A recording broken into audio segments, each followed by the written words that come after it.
Assalamualaikum warahmatullahi wabarakatuh. Kita bertemu lagi di dalam COVID Talk, seri ke-53, di mana topik kita pada hari ini adalah membangun reputasi rumah sakit dengan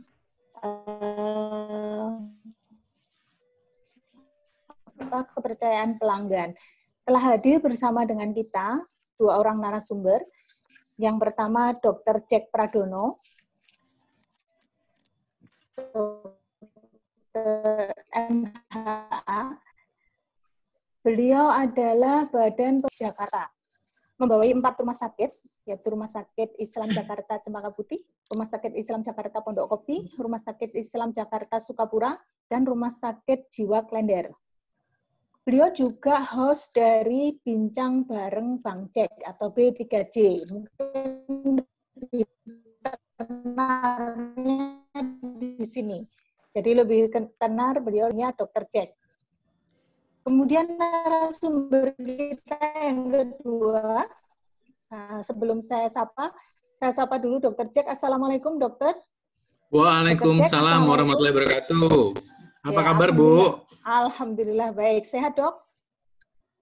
Sehat? Alhamdulillah. Ya, terima kasih dok sudah bergabung bersama dengan kami. Yang kedua narasumber kita adalah saya lebih senang menyebut Mbak karena masih muda, energik, cantik kayak gitu ya. Jadi Mbak Betty Andriani. Mbak Betty ini adalah manajer humas di Rumah Sakit PKU Muhammadiyah Surakarta. Rumah sakit yang kita tahu di mana kedua cucu Presiden Republik Indonesia dilahirkan di sana. Rumah sakit yang merupakan pilihan Bapak Presiden. Nah, Bapak Ibu, kita akan mengikuti dua sesi ini, dua narasumber ini. Tapi sebelumnya saya sapa dulu Mbak Betty. Mbak Betty, apa kabar? Assalamualaikum. Alhamdulillah dok, kabar baik. Ya, tambah cantik, tambah seger. Terima kasih. Pandemi harus tetap semangat. Iya, insya Allah kayak gitu. Walaupun wabah belum berakhir ya. Iya. Muhammadiyah wabah belum berakhir. Yeah. Kita akan bagi dalam 2 sesi. Yang pertama adalah paparan dari narasumber kita. Yang pertama nanti Dr. Jack akan memaparkan kira-kira waktunya 20 menit Dr. Jack. Kemudian yang kedua Mbak Betty juga 20 menit. Kemudian kita bisa diskusi. Nah Bapak Ibu yang mau menyampaikan pertanyaan, mungkin ada materi diskusi yang ingin dibahas bersama, bisa menuliskan di kolom chat, di ruang chat, atau nanti juga bisa raise hand untuk kita beri kesempatan menanyakan secara langsung atau diskusi secara langsung. Ya, namun selama narasumber ini memaparkan, mohon maaf, selama narasumber memaparkan, saya mohon di-mute dulu supaya kita bisa fokus pada paparan narasumber. Silakan Dr. Jack untuk sesi yang pertama 20 menit saya serahkan ke Dr. Jack. Baik, Assalamualaikum warahmatullahi wabarakatuh. Waalaikumsalam warahmatullahi wabarakatuh. Semoga Bapak Ibu panjenengan semua dalam keadaan sehat ya. Amin. Alhamdulillah. Insya Allah. Apakah slide-nya kelihatan Bu? Kelihatan dok. Baik.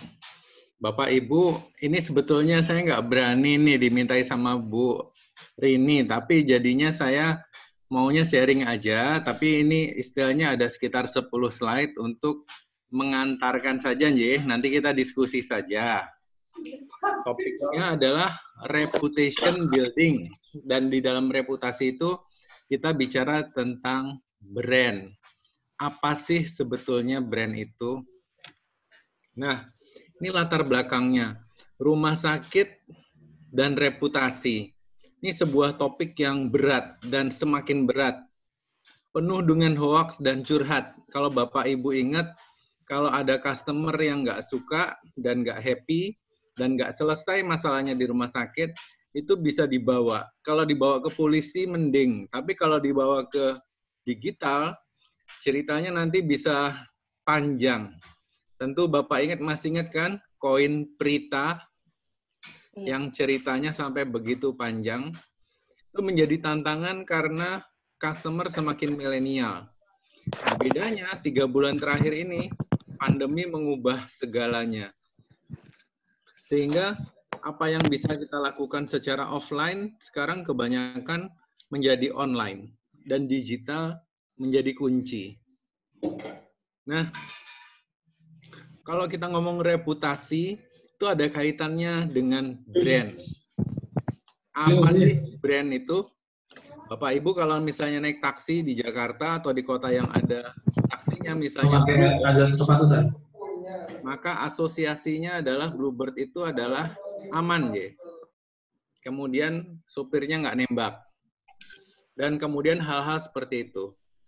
Kalau misalnya kita bicara bukan hanya terhadap layanan produk ya, tapi misalnya juga jasa, atau bahkan brand itu ada pada pribadi atau sebuah bangsa. Kalau misalnya kita bicara bangsa yang sangat terkenal terhadap punctuality-nya atau ketepatan terhadap waktu, kita langsung memikirkan Swiss kan, bukan bangsa Indonesia. Tapi kalau bangsa Indonesia, brand-nya adalah orang yang sangat ramah. Nah, brand itu adalah sesuatu yang melekat.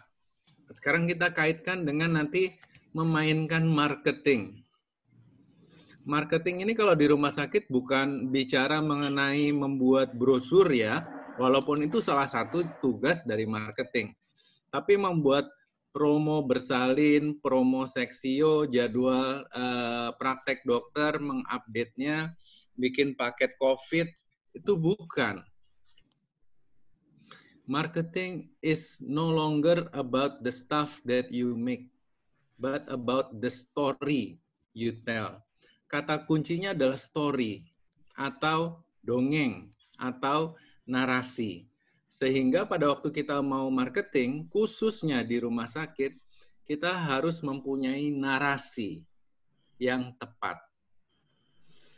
Nah, kalau kita ngomong produk itu dibuat di factory atau di pabrik. Tapi yang namanya brand atau reputasi itu ada di dalam pikiran dan disesap dalam hati. Jadi harus diingat, kalau seandainya orang punya pandangan rumah sakitnya Mbak Betty, PKU Solo itu adalah rumah sakit yang bagus, di antara 11 rumah sakit di Solo, itu 15 tahun yang lalu nggak kayak gitu.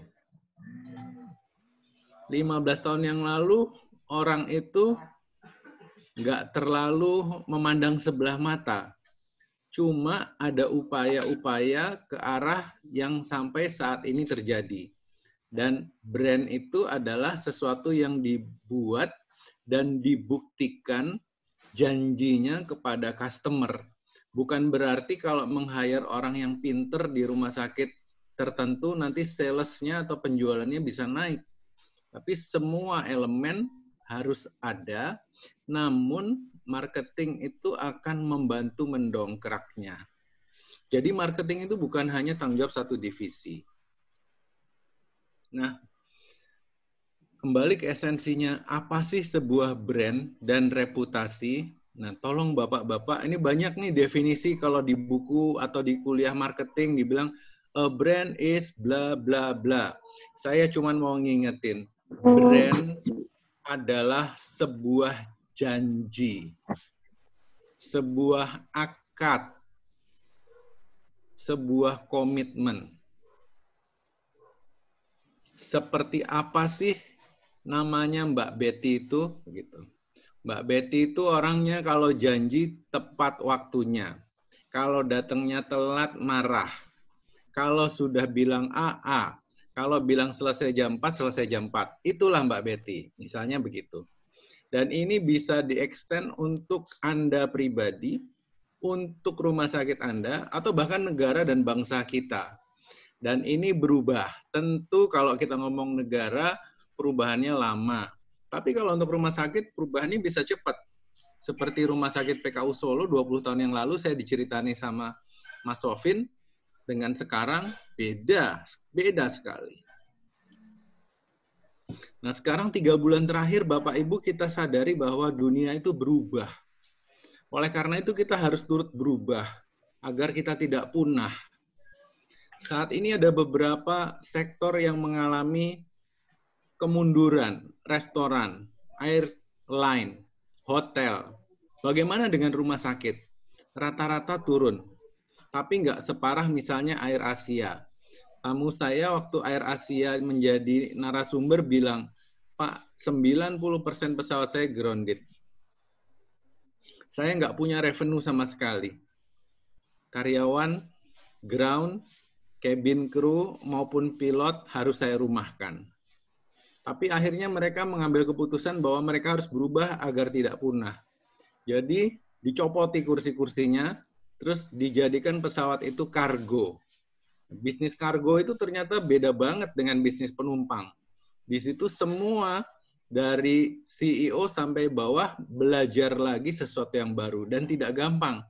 Karena ada SOP-nya, cara ngikatnya gimana supaya nggak ngelundung, kemudian regulasinya, kemudian menjualnya. Kebetulan pada saat itu barang-barang perlu untuk kepentingan pandemi dan COVID ditransportasikan. Tapi itu butuh ilmu baru dan komitmen baru.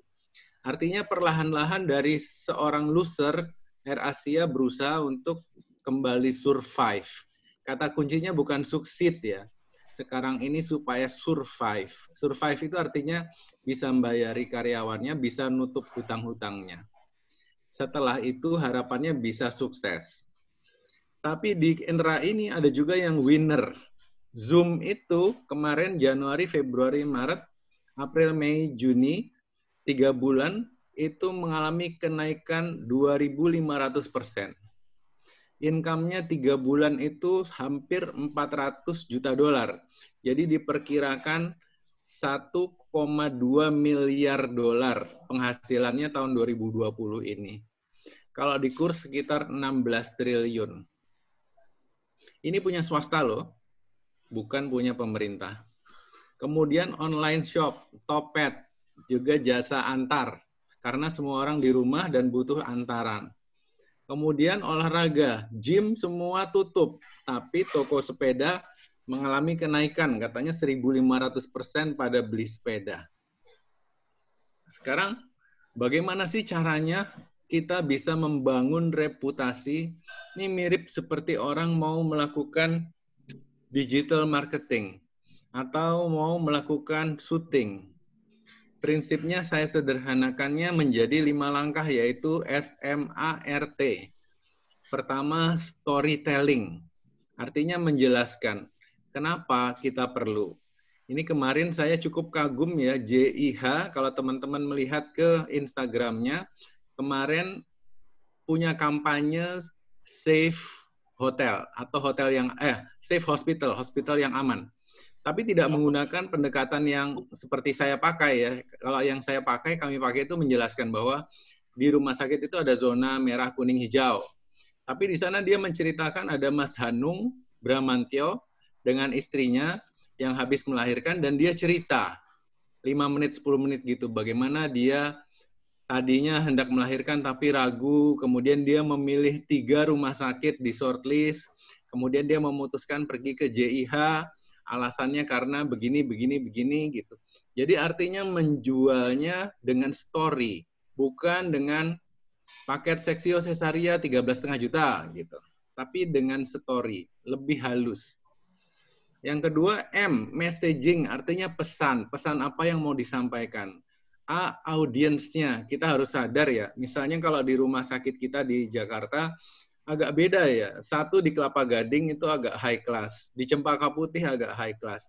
Tapi yang di Klender itu agak medium low. Nah, ini juga caranya dan pesannya tentu beda. Kemudian R, reach-nya atau mediumnya. Bagaimana kita menggunakan medium? Saat ini orang main di mana? Dengan Instagram, Facebook, atau dengan yang lain. Kemudian T ya, orang Indonesia itu suka banget dengan talent dan tokoh. Jadi kalau menemukan seorang seperti Mama Dedeh gitu ya, yang ingin diproyeksikan untuk rumah sakit Islam, dan mau bicara misalnya MCU di rumah sakit Islam itu bagus loh, itu akan mengena sekali. Tapi tentu mungkin Mama Dedeh nggak pas kalau dipakai di rumah sakit Pondok Indah. Karena orang-orang yang ke Pondok Indah biasanya ya, ini stereotype, nggak nonton acara kuliah subuh sama Mama Dede. Jadi harus dicari yang lain, misalnya Laudia Cynthia Bella, atau seperti itu. Nah, kalau kita mau menyampaikan dongeng atau narasi atau story, kita itu akan ngomong kan story-nya. Apa yang akan kita akan bla bla bla bla. Tapi namanya pendengar kita, klien, itu mereka tidur karena sudah kebanyakan pesan. Yang ini jualan ini, yang itu jualan itu. Maka kita harus mencari sweet spot-nya atau titik manisnya yang merupakan area diarsir, yang relevan untuk mereka. Misalnya, oh sekarang lagi pandemi ya, saya sekarang udah harus masuk madrasah ya, anak saya udah mulai masuk sekolah ya, ayah harus terbang ke Jakarta ya besok dan butuh surat gitu. Maka promonya diarahkan ke situ. Nah ini yang mau saya sampaikan tentang giroh ya dalam bahasa Inggris. Kalau kita ngomong karyawan kita misalnya ada 500 atau kalau ada Cempaka Putih ada 950. Orang-orang itu harus seperti ilustrasi ini deh kalau diterjemahkan. Ada 2 orang pemotong batu atau tukang batu. Yang satu ditanyakan, kamu ngapain? Yang pertama bilang, saya motong-motong batu untuk menjadi balok-balok batu.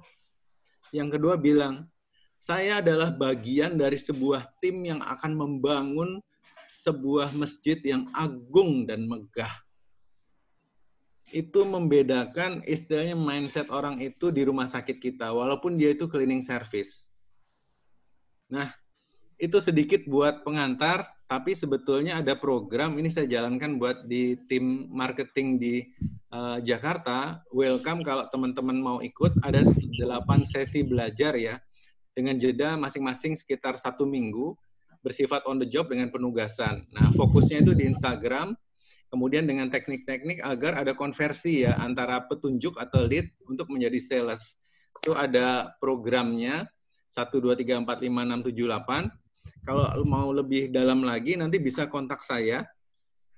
Nanti saya share di chat ya, nomor HP saya, atau di Instagram saya. Dari saya buat kita permulaan ngobrol-ngobrol, begitu nggih. Matur nuwun sangat, saya kembalikan kepada yang terhormat Ibu Ekorini nggih. Monggo Bu. Oke, terima kasih Dr. Jack. Menarik sekali apa yang disampaikan Dr. Jack ya, terkait dengan brand adalah promise, kemudian nanti akan menjadi kepercayaan dari pelanggan terhadap rumah sakit kita. Kemudian smart tadi, storytelling, kemudian messaging, audience, reach, dan talent ya, yang disampaikan ini bisa menjadi trigger kita dalam diskusi tadi. Bapak Ibu, sebelum kita masuk ke narasumber yang kedua, Bapak Ibu yang sudah ada pertanyaan atau materi yang ingin kita bahas lebih lanjut di dalam diskusi dari apa yang sudah disampaikan oleh Dr. Jack tadi, bisa menuliskan di kolom chat sehingga lebih menyingkat waktu, sehingga waktu kita nanti setelah pemaparan pemateri yang kedua bisa lebih banyak kita manfaatkan untuk diskusi. Selanjutnya untuk pemateri yang kedua, Mbak Betty dari Rumah Sakit PKU Muhammadiyah Surakarta. Nah ini sudah membuktikan, kalau tidak salah ada 4 kali mendapatkan award ya Mbak Betty ya. Bagaimana Rumah Sakit PKU Muhammadiyah Surakarta ini mampu menarik pelanggan dan menjadi kepercayaan Presiden juga. 2 cucunya lahir di sana. Silakan Mbak Betty, waktunya 20 menit.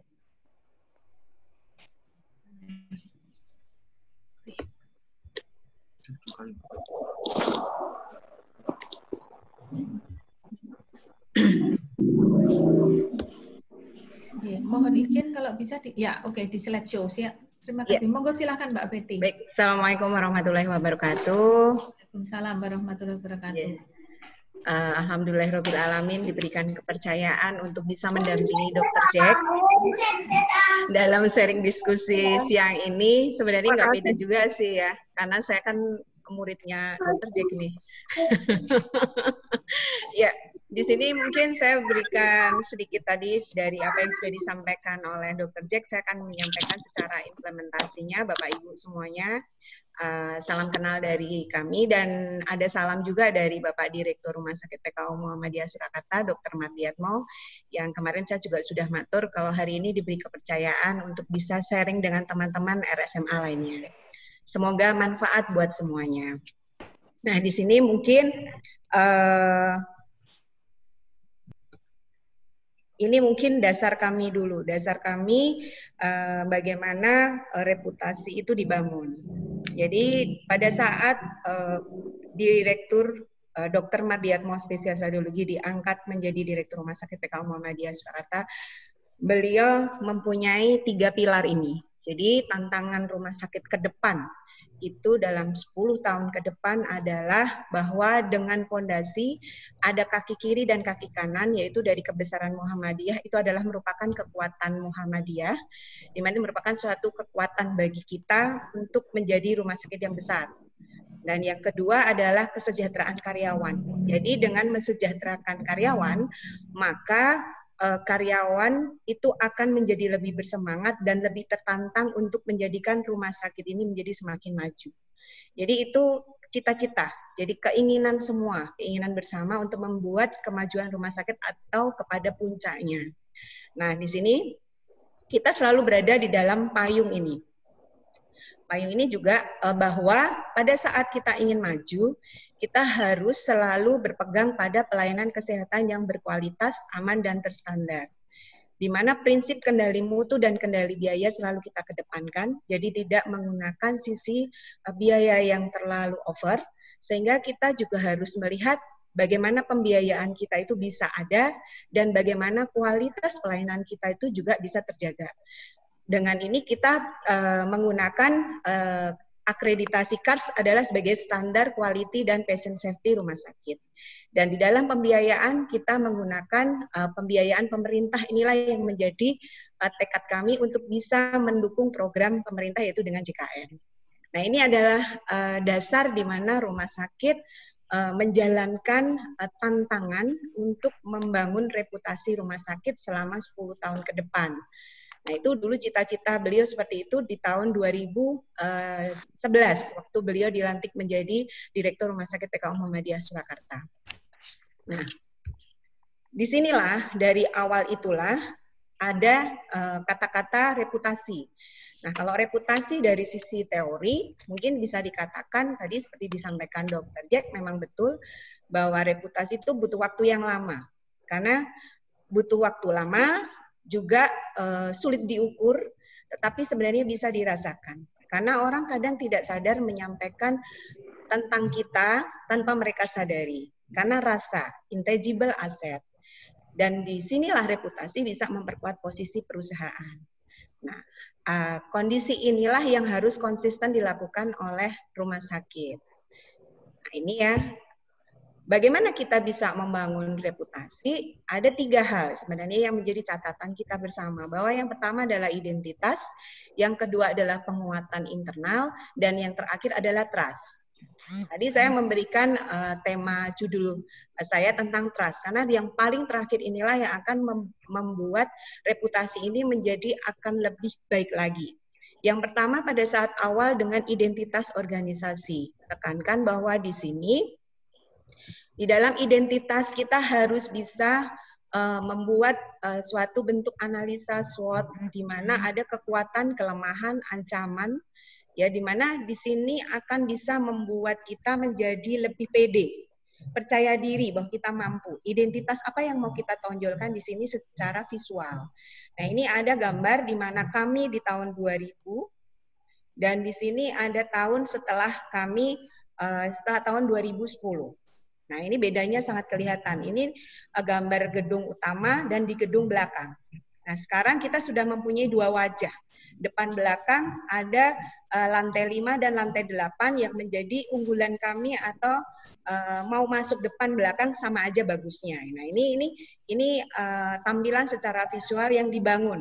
Nanti mau dibawa kemana nih rumah sakit Bapak Ibu gitu ya. Bisa dilihat. Kalau saya pernah melihat sih di rumah sakit Wonosobo ya, PKU Wonosobo itu begitu ada di depan itu kita merasa wow, luar biasa. Biru megah gitu ya. Nah, ini tampilan visual. Identitas organisasi bisa dilihat dari tampilannya dulu. Nah, ini dari sisi interior. Dari sisi secara fisik yang bisa diperlihatkan. Di sini apa yang mau kita bangun atau apa yang ingin kita konsep di rumah sakit kita harus jelas. Jadi jangan asal tambal sulam. Jadi ya, kebanyakan rumah sakit kalau ada finansial, ada uang, itu dibangun ini. Habis itu dibangun berikutnya. Tetapi tidak atau belum ada konsep di mana ada sinergi. Nah, inilah perlu ada yang namanya bagian perencanaan atau yang bisa merencanakan bagaimana rumah sakit untuk 10 atau 20 tahun ke depan. Nah, itu harus dibuat satu bentuk visual yang bisa membuat rumah sakit ini akan terbangun dengan ya ini menyatu gitu ya. Nah, ini di sini kami kami berikan case ya untuk di rumah sakit. Kalau bisa Bapak Ibu lihat di tampilan atas itu adalah suite room yang kemarin digunakan untuk kelahiran 2 cucu presiden. Seperti bukan rumah sakit memang, sehingga beliau merasa nyaman di situ. Dan yang di gambar bawah itu ada selasar lobby, ada taman, dan ada konsep pelayanan di ruang Anissa dengan istilahnya apa namanya ya, langsung rooming in. Jadi dengan ibu dan bayi menjadi satu, jadi tidak dipisah.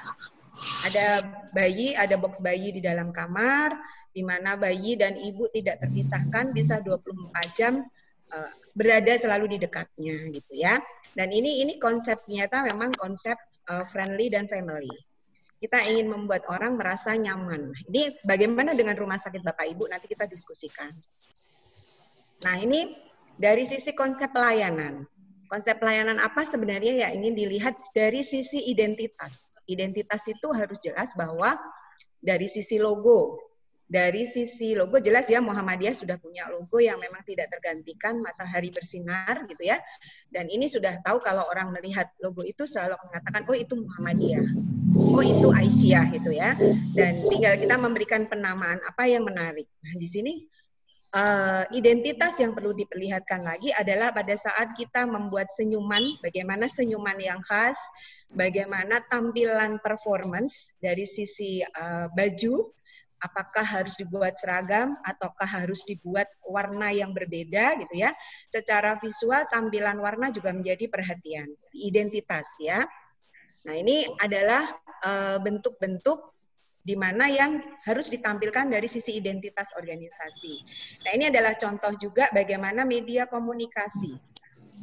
Jadi jangan, kalau bisa mungkin ada warna-warna yang memang menjadi khas dari rumah sakit Bapak Ibu. Jadi jangan sampai ada warna-warna yang semua warna digunakan, tidak. Tetapi ada warna yang menjadi ciri khas. Jadi orang melihat akan menjadi langsung, oh itu rumah sakit A, oh ini rumah sakit B gitu ya. Jadi semua tidak akan bingung hanya dengan melihat warna orange. Kalau di Solo kami berani menggebrak bahwa rumah sakit tidak harus putih. Nah, kami mulai dengan warna orange, di mana orange itu selalu dihindari. Pertama kami menggunakan warna orange, banyak orang yang tertawa. Tertawa dalam artian warnanya petugas kebersihan, warnanya petugas taman Pemkot gitu ya. Tetapi kami merasa bahwa kami tetap nyaman untuk membuktikan yang namanya petugas taman kebersihan itu adalah orang yang memang bisa membersihkan, membuat sesuatu itu menjadi indah. Nah, sama dengan kami ingin membuat sesuatu itu menjadi lebih indah. Orange itu mempunyai arti bahwa tidak akan pernah puas dengan satu tujuan. Dia akan selalu melakukan untuk mencapai sesuatu yang baik dan lebih baik. Nah, itu keinginan kami seperti itu. Ada warna orange, hijau, dan krem. Itu 3 warna kami yang menjadi dasar dalam setiap membuat identitas rumah sakit. Nah, ini banyak yang kita tonjolkan semuanya itu, dan sudah ada sisi istilahnya apa ya, bakuan dari Humas bahwa semua signing harus menggunakan 3 warna tersebut. Nah, ini identitas. Bapak Ibu juga harus bisa mengkondisikan bahwa identitas itu menjadi awal dari reputasi. Nah, yang kedua adalah reputasi bisa dibangun dari penguatan internal. Penguatan internal ini adalah dari sisi jejaring internal kita, karyawan kita sendiri, Bapak Ibu. Perilaku yang dimasukkan di sini adalah perilaku, habits, dan attitude dari para karyawan kita. Bagaimana kita bisa membuat atau menyeragamkan perilaku karyawan menjadi perilaku yang islami. Perilaku yang bisa membuat mereka bisa menjadi personal branding dari perusahaan kita. Jadi jangan sampai mereka menggunakan seragam rumah sakit A, ternyata dalam hal secara perilakunya tidak sesuai dengan apa yang dia gunakan. Nah, ini harus hati-hati ya, hati-hati. Apa yang harus dilakukan di sini biasanya dengan excellent service, yang biasanya saya yakin teman-teman atau Bapak Ibu semuanya sudah sering melakukan untuk di rumah sakit masing-masing. Sama halnya di tempat kami pun juga ada pedoman ataupun panduan tentang etika tata krama di lingkungan rumah sakit. Jadi tata krama harus disamakan, diseragamkan. Bagaimana kita menyapa, bagaimana kita berkomunikasi dengan orang yang lebih tua, bagaimana kita berpenampilan dari sepatu, dari baju seragam, dari bagaimana kita menggunakan kerudung, bagaimana penampilan secara performance, bagaimana mereka melakukan etika bermedsos bila menggunakan nama ataupun pekerjaan yang saat ini dia ada di rumah sakit PKU. Nah, ini dia harus menjaga itu yang memang sudah ada aturan di rumah sakit. Nah, yang kedua adalah komunikasi. Komunikasi di sini adalah bagaimana di dalam berkomunikasi saat menjalankan atau melakukan pelayanan. Penguatan internal ini dari apa? Dari greeting. Assalamualaikum, sebutkan nama, apa yang bisa dibantu, itu selalu pada saat kita menerima telepon, pada saat kita masuk di dalam kamar pasien, itu bisa diseragamkan, dikondisikan sama. Kenapa? Agar orang selalu mengingat. Pada saat awal akreditasi, ada yang namanya identitas, sebutkan nama dan tanggal lahir bagi pasien. Bahkan banyak pasien kami yang komplain. Karena setiap masuk, kenapa harus nyebutin nama dan tanggal lahir gitu ya. Tetapi ini sudah menjadi komitmen kami melakukan keseragaman komunikasi pelayanan saat awal bertemu dengan pasien dan melakukan tindakan. Dan yang terjadi apa? Justru sekarang pasien sudah sangat paham kalau di rumah sakit kami selalu akan ditanya itu. Jadi sebelum ditanya mereka sudah akan bilang, Mbak, nama saya ini, tanggal lahirnya ini. Jadi ini sudah menjadi suatu bentuk budaya yang pasien sendiri akan menganggap ini menjadi suatu pembiasaan yang baik buat mereka agar tidak terjadi kesalahan di dalam melakukan tindakan. Nah, ini contohnya. Yang ketiga adalah simbolisme atau lambang-lambang. Jadi lambang-lambang ini saya sampaikan tadi bagaimana meyakinkan karyawan dari sisi internal, rumah sakit, manajemen, sampai dengan karyawan, simbol-simbol inilah atau simbolisme lambang-lambang inilah yang harus kita gunakan. Contohnya sederhananya, kita punya relawan SAR misalnya. Mereka menggunakan atribut, sebenarnya ini posisinya tidak resmi dengan rumah sakit. Tetapi pada saat mereka menggunakan atribut seragam, mereka selalu mencantumkan logo rumah sakit. Kenapa? Untuk membuat satu kebanggaan yang pertama. Yang kedua, bahwa mereka ingin menonjolkan identitas rumah sakit bahwa PKU Solo ikut andil di dalam bantuan-bantuan SAR yang mungkin di luar rumah sakit. Misalnya mencari orang hilang, hanyut di sungai. Itu tidak ada hubungannya mungkin dengan rumah sakit. Hanya membantu dari sisi kemanusiaan. Tapi dengan menggunakan topi yang berlogo rumah sakit, menggunakan kaos yang ada beratribut tulisan rumah sakit PKU Solo, mereka merasa bahwa saya ikut terlibat di situ. Nah, inilah penguatan internal di mana membuat orang yang ada di dalam lingkungan rumah sakit itu menjadi semakin loyal dan mau membawa reputasi ini keluar. Nah, ini yang kedua. Nah, yang ketiga apa? Dan yang ketiga itu adalah trust.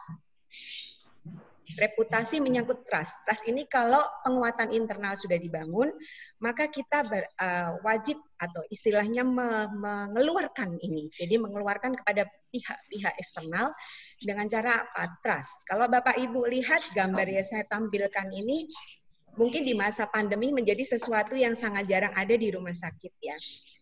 Ini adalah gambar seorang dokter gigi yang ini kami jujur yang memfoto adalah perawat, bukan humas.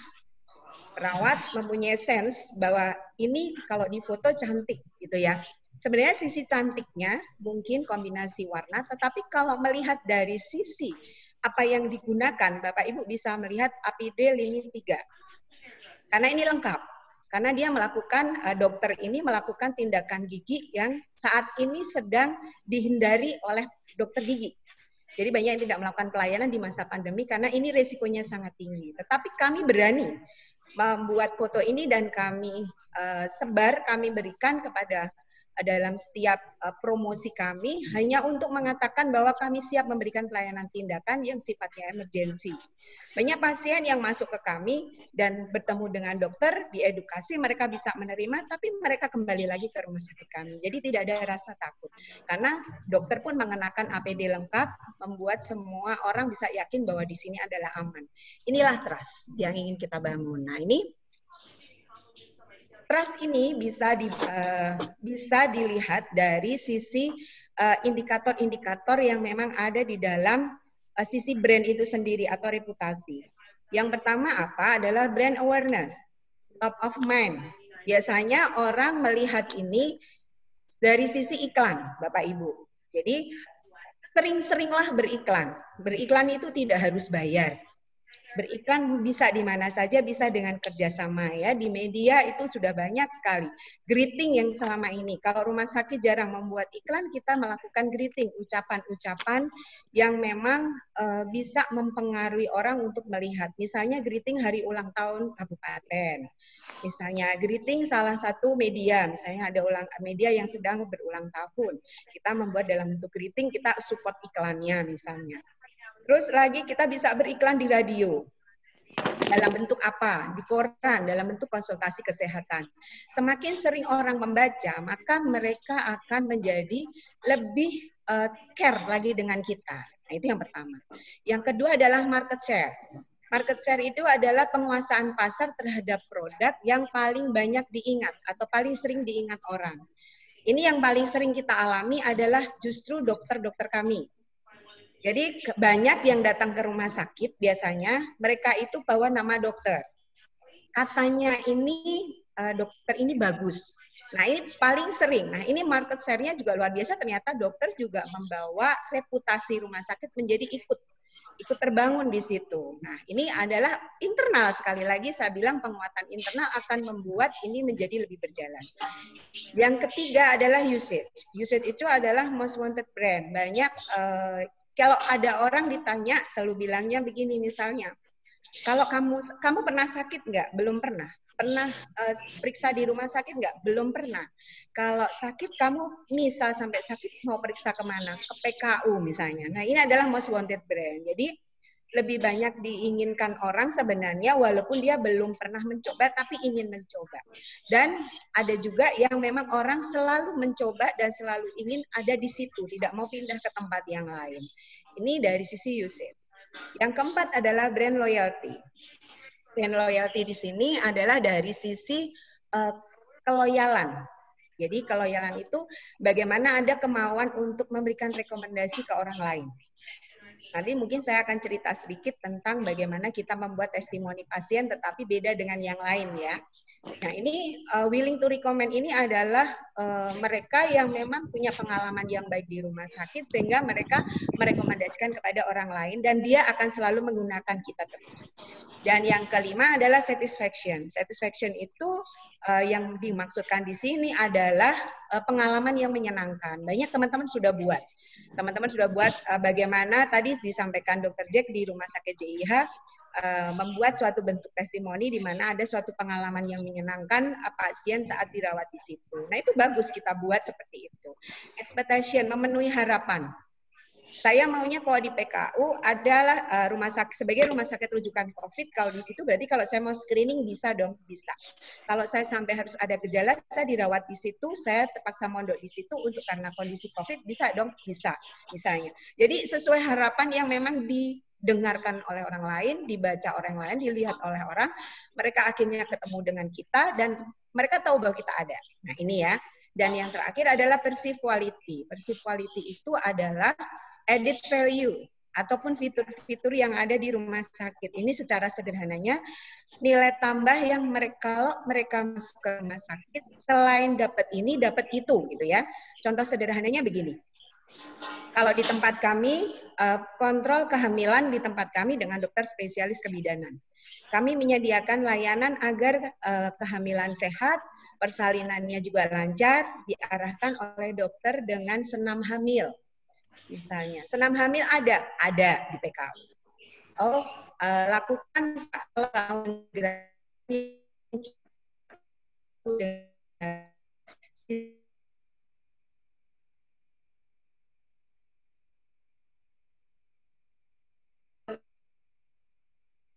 ibu di tempat kami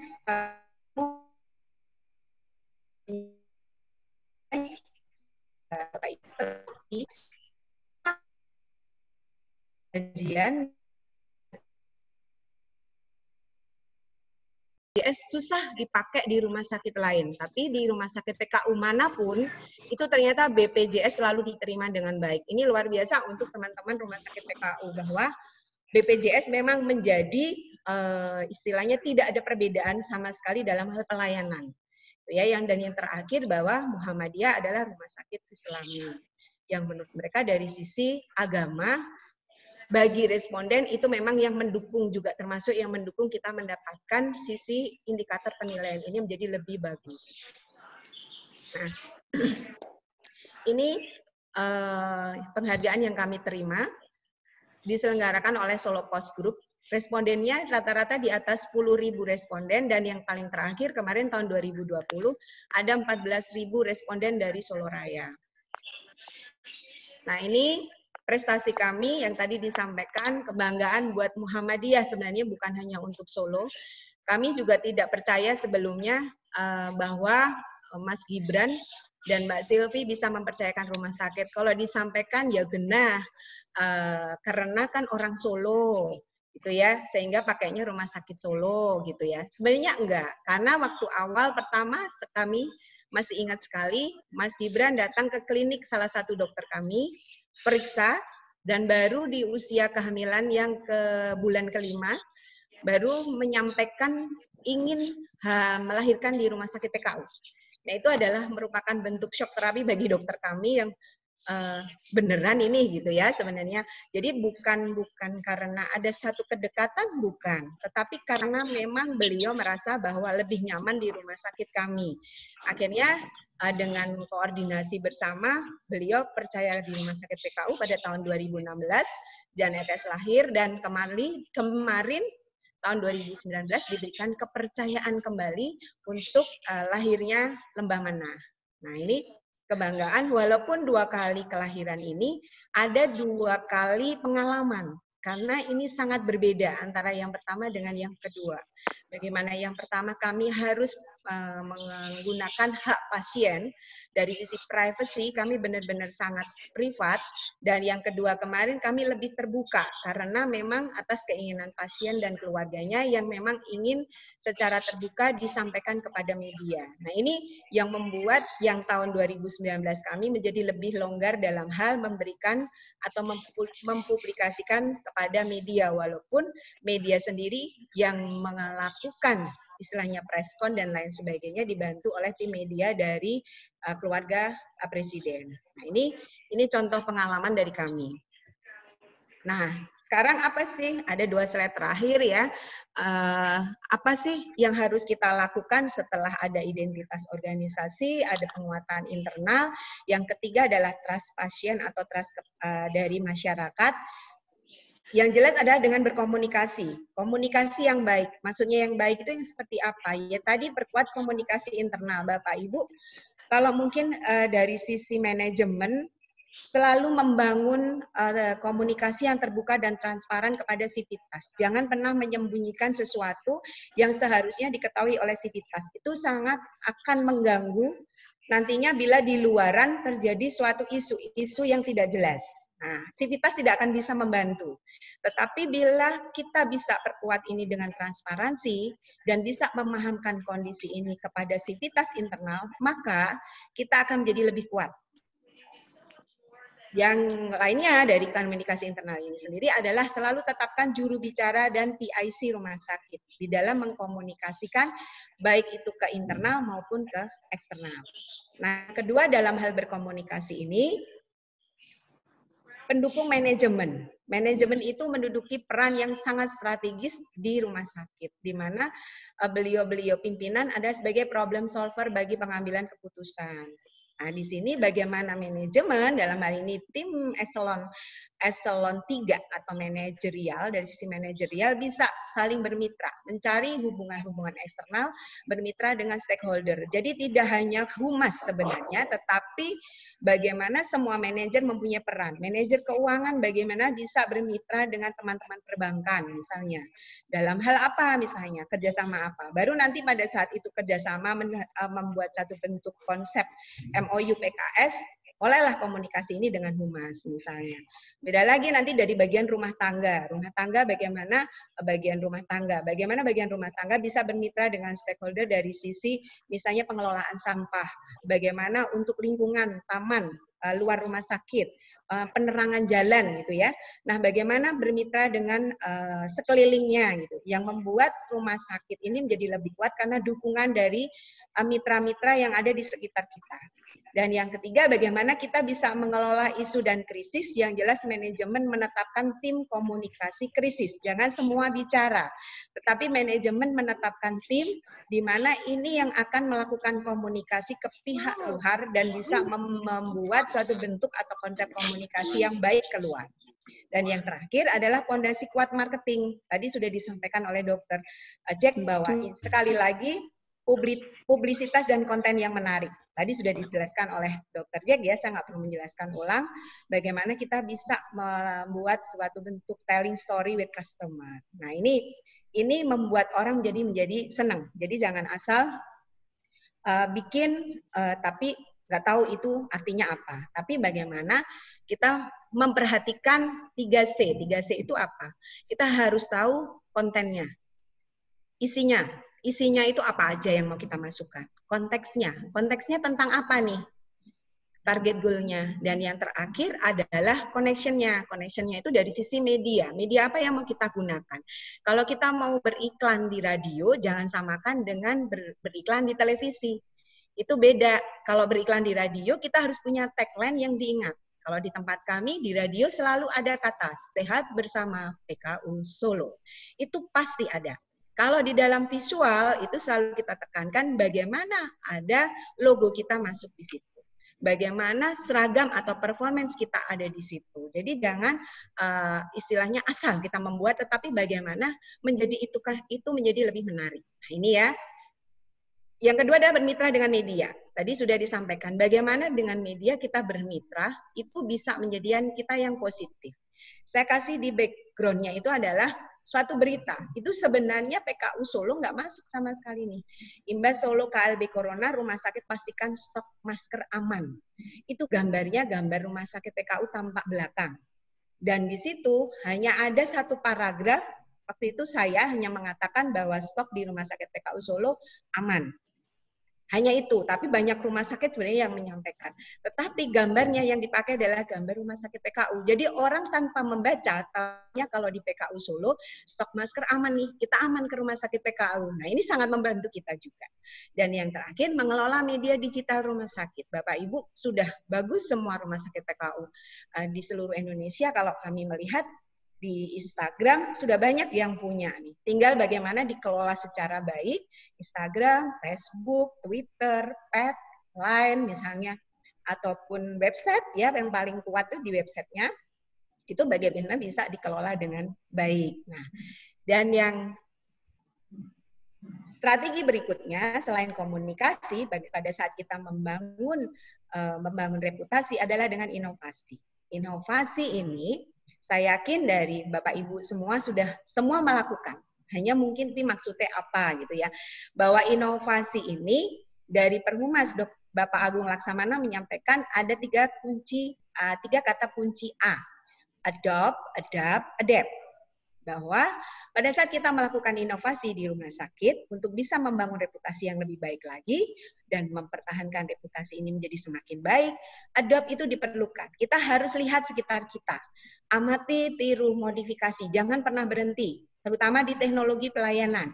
Kira-kira apa yang bisa membuat kita juga bisa sama seperti mereka. Kalau ada yang tanya, di sana ada ini, di sini ada. Itu ya.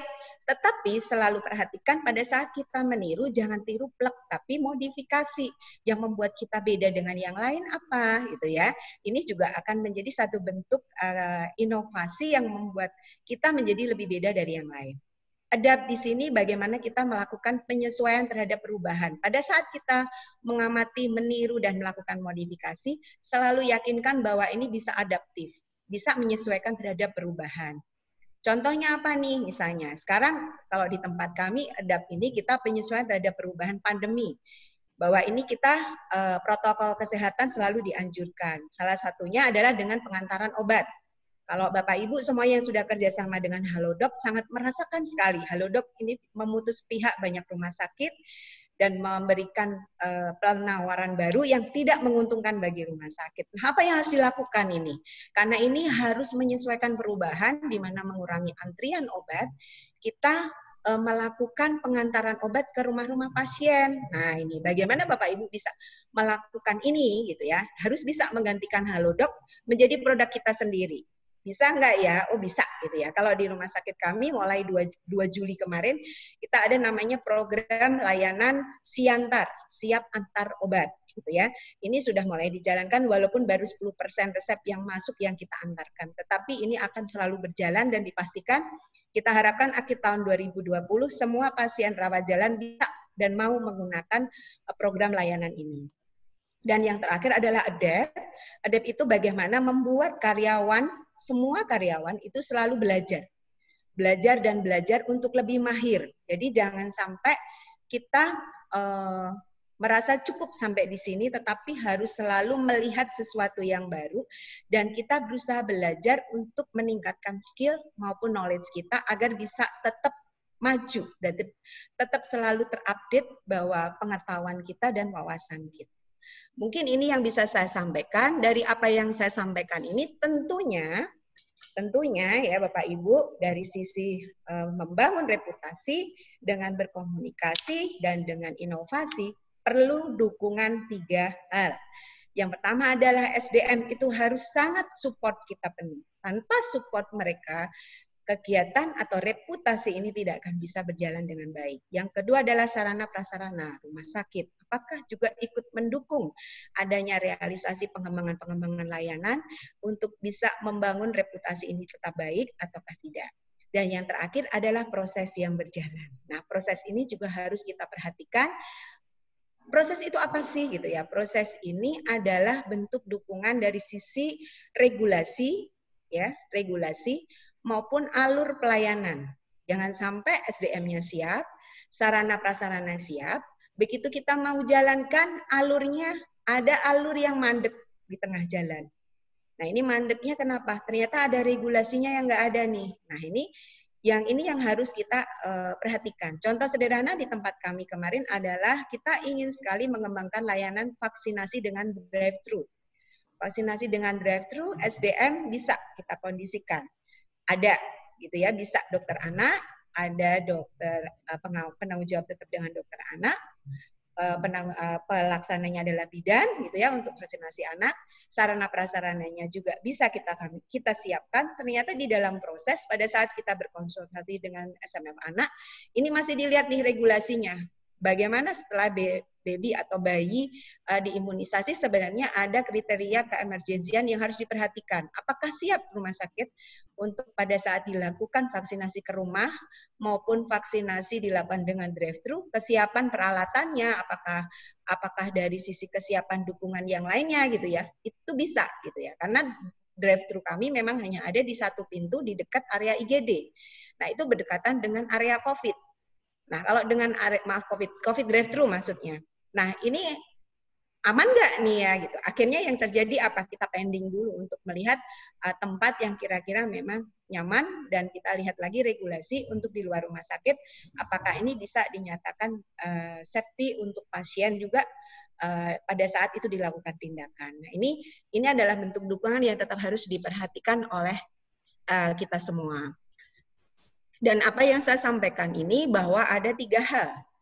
Bahwa yang pertama adalah reputasi diciptakan melalui interaksi bertingkat, di mana melalui jaringan kesan, jadi ya jaringan semua pengalaman, kesan, kepercayaan, perasaan gitu ya, dari pelanggan mengenai kita. Jadi bagaimana ini itu tidak asal gitu ya, bahwa tadi disampaikan tidak sulit diukur, benar sulit diukur. Tetapi rasa itu dari apa? Dari pengalaman, dari kepercayaan yang dirasakan oleh pelanggan mengenai kita. Itu ya yang pertama. Yang kedua adalah reputasi itu konsisten dan harus dikelola. Tidak bisa begitu kita baik, kita terlena, hilanglah semua. Kami merasakan tahun 2018 3 kali berturut-turut. Tahun 2019 kita agak terlena sedikit saja, akhirnya hilang. Kita turun lagi ke runner up. Yang dilakukan adalah ternyata 3 unsur penting ini yang menjadi perhatian semua: perilaku, komunikasi, dan simbolisme. Itu tetap harus dijaga. Dan yang terakhir adalah reputasi lebih mudah hilang daripada diciptakan. Tergantung kepada kualitas pemikiran strategi dan komitmen manajemen. Jadi sekali lagi, reputasi ini bisa dibangun dengan baik apabila ada komitmen manajemen, dalam hal ini pimpinan terutama, untuk bisa memanage semua karyawan, di mana penguatan internal itu sehingga menjadi baik di mata eksternal. Itu dari kami, Ibu Dr. Ekwarini. Untuk waktu kami kembalikan, nanti akan dilanjutkan dengan tanya jawab. Terima kasih. Billahi taufiq wal hidayah. Wassalamualaikum warahmatullahi wabarakatuh.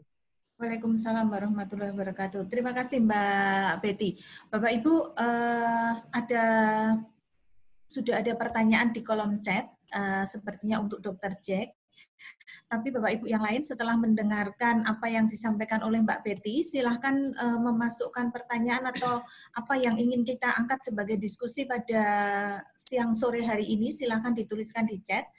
Sementara nanti Dr. Jack untuk menjawab atau mendiskusikan apa yang sudah ada di kolom chat.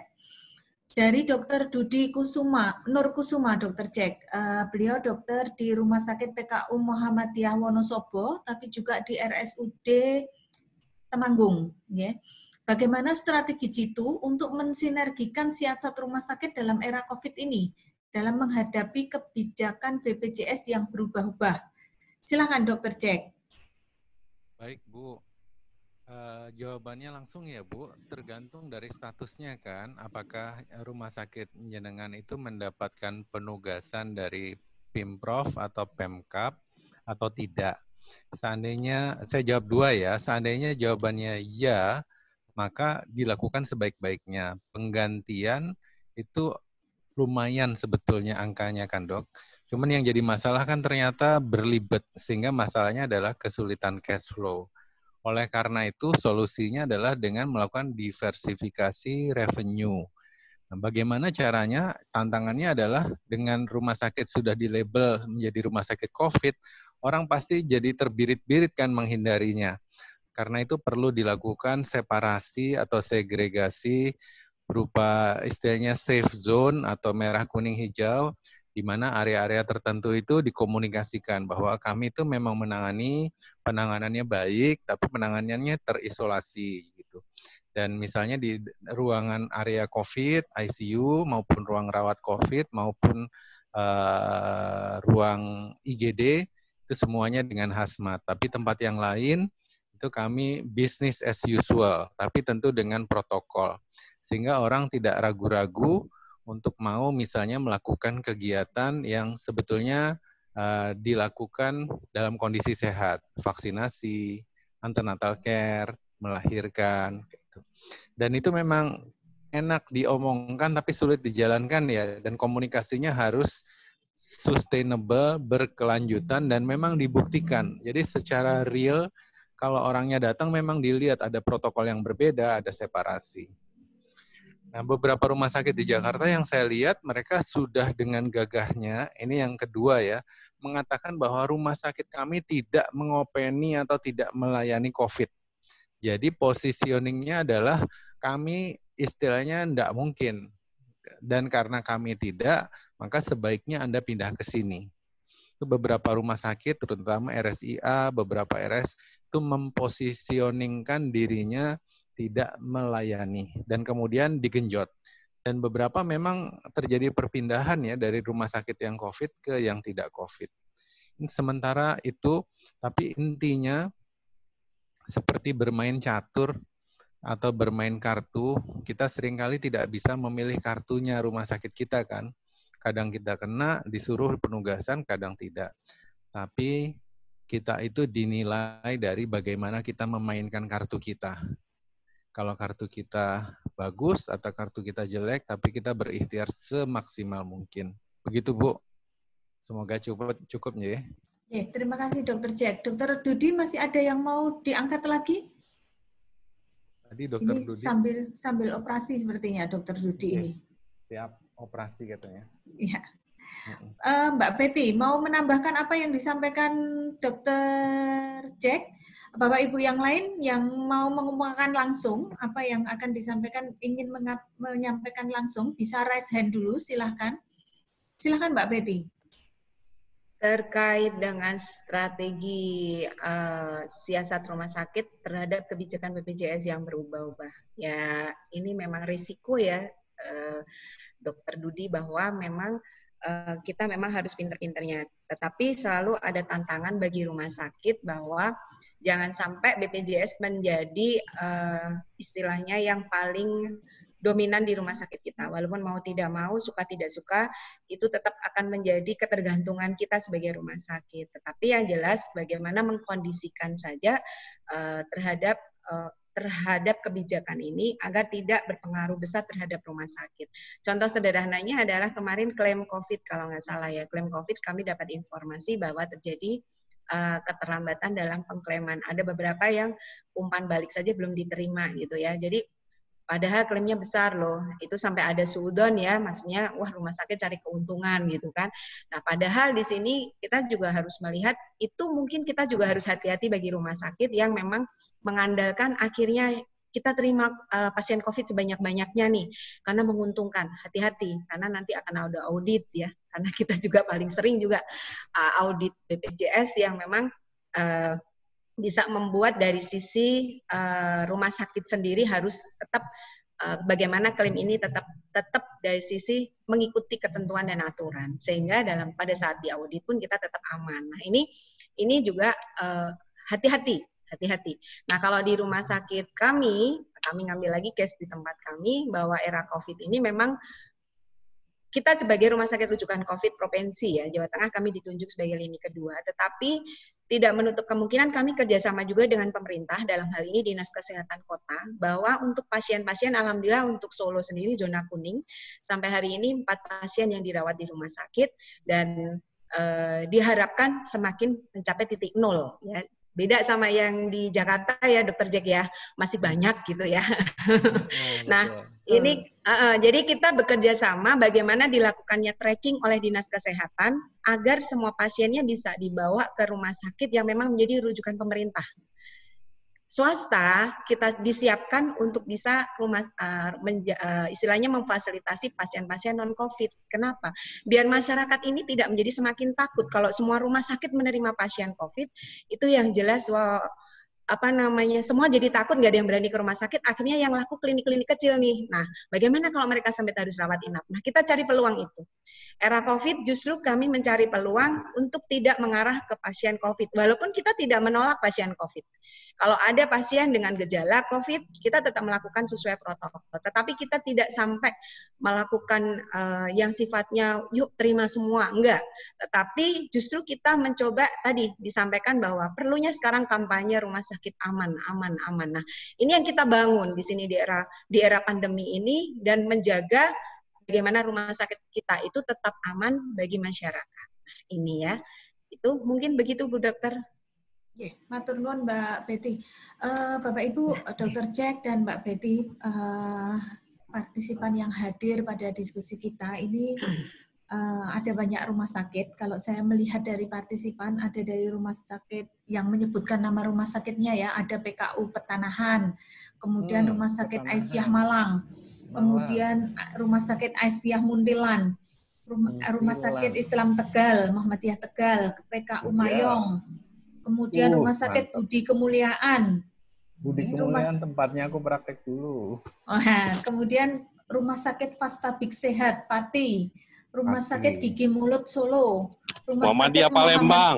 Muhammadiyah Palembang. Orang Palembang, apa Ya. kabarnya? Hari ini Silakan. nggak disebut ya. Iya, ini Tegal sudah disebut ini. Silakan, Dokter Biri mungkin mau mengangkat materi diskusi mumpung ini banyak pakar-pakarnya, Dok. Silakan, Dokter. Atau dari Palembang dulu, yang jauh dulu. Nah, Palembang. Dari Palembang, silakan, Dok. Kita monitor dulu, Mbak, lagi di jalan. Oh ya, oke, siap. kita tunggu. Dokter Dokter Biri, Biri, silakan dari Rumah Sakit Islam PKU Muhammadiyah Tegal. Oke, terima kasih sekali Mbak ini luar biasa nih Bu Betty nih penyampaiannya sama Pak Jack. Rasanya mau tak angkat jadi karyawan saya aja. Wani Piro nih, Wani Piro. Siap. Ya, Dokter Biri loh. Ya, kebetulan kami kan kemarin baru menyelesaikan sarana pembangunan fisik. Kita bangun 5 lantai, saya pikir cukup untuk menjadi ikon. Kemudian Maret itu kita akreditasi. Alhamdulillah paripurna. Wih, Harapan kita selamat.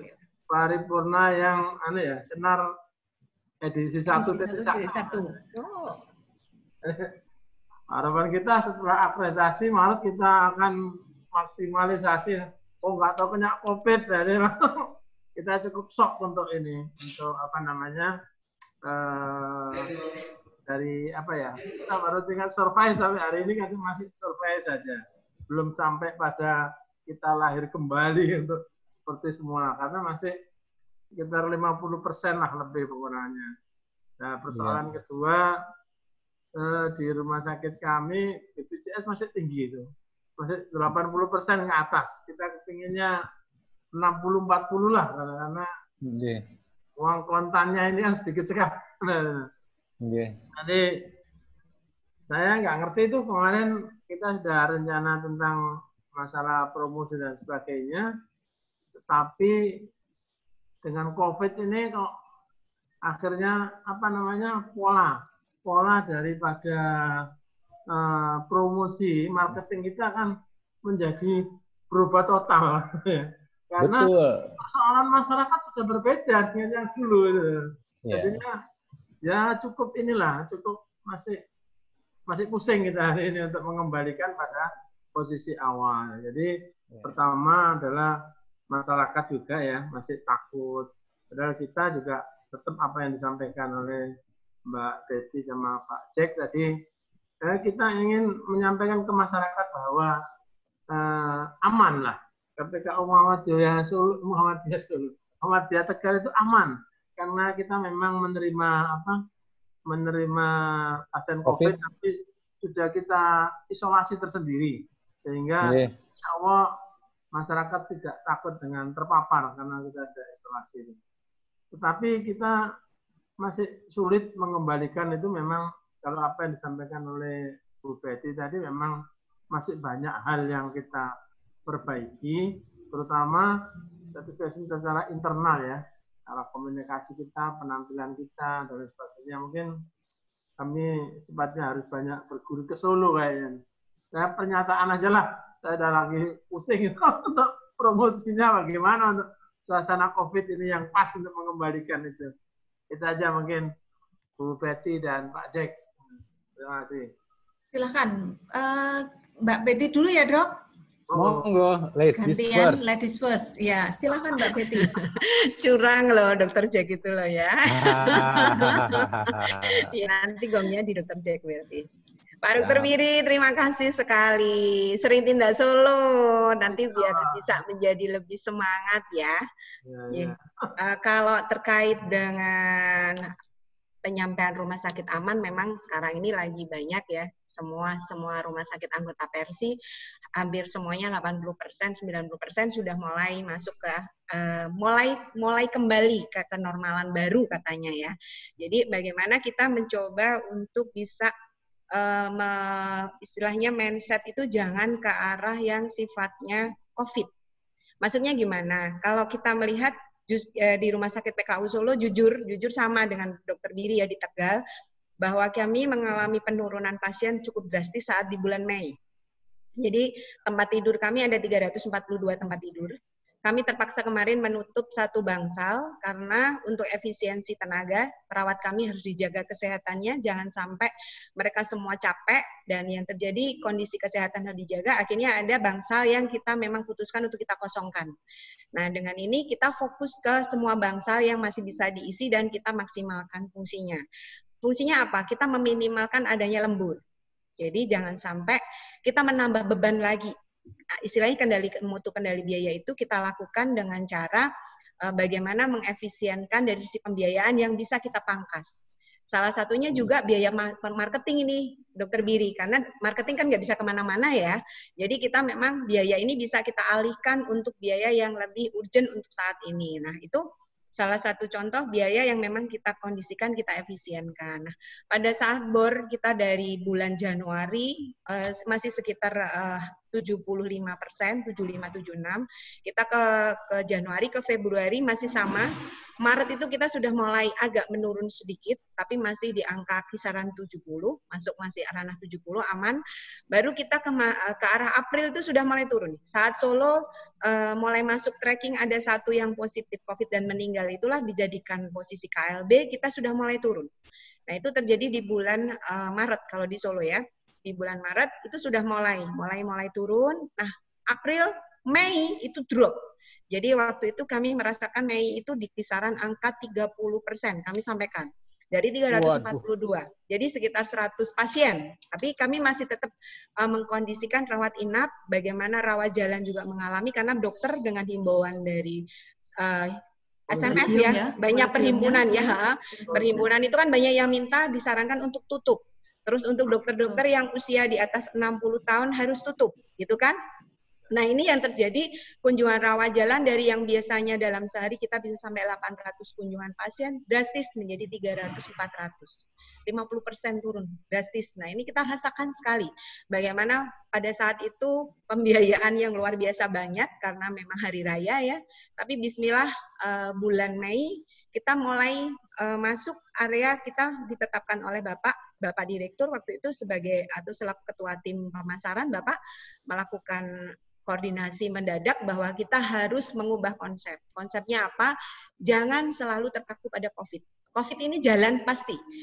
Berakhir kapan kita tidak tahu. Tapi kalau kita selalu mengandalkan bahwa kita selalu berpijak pada ini, maka kita nggak akan jalan. Nah, yang kita lakukan apa di bulan Mei ini? Pastikan rumah sakit kita aman. Kita harus mulai dulu.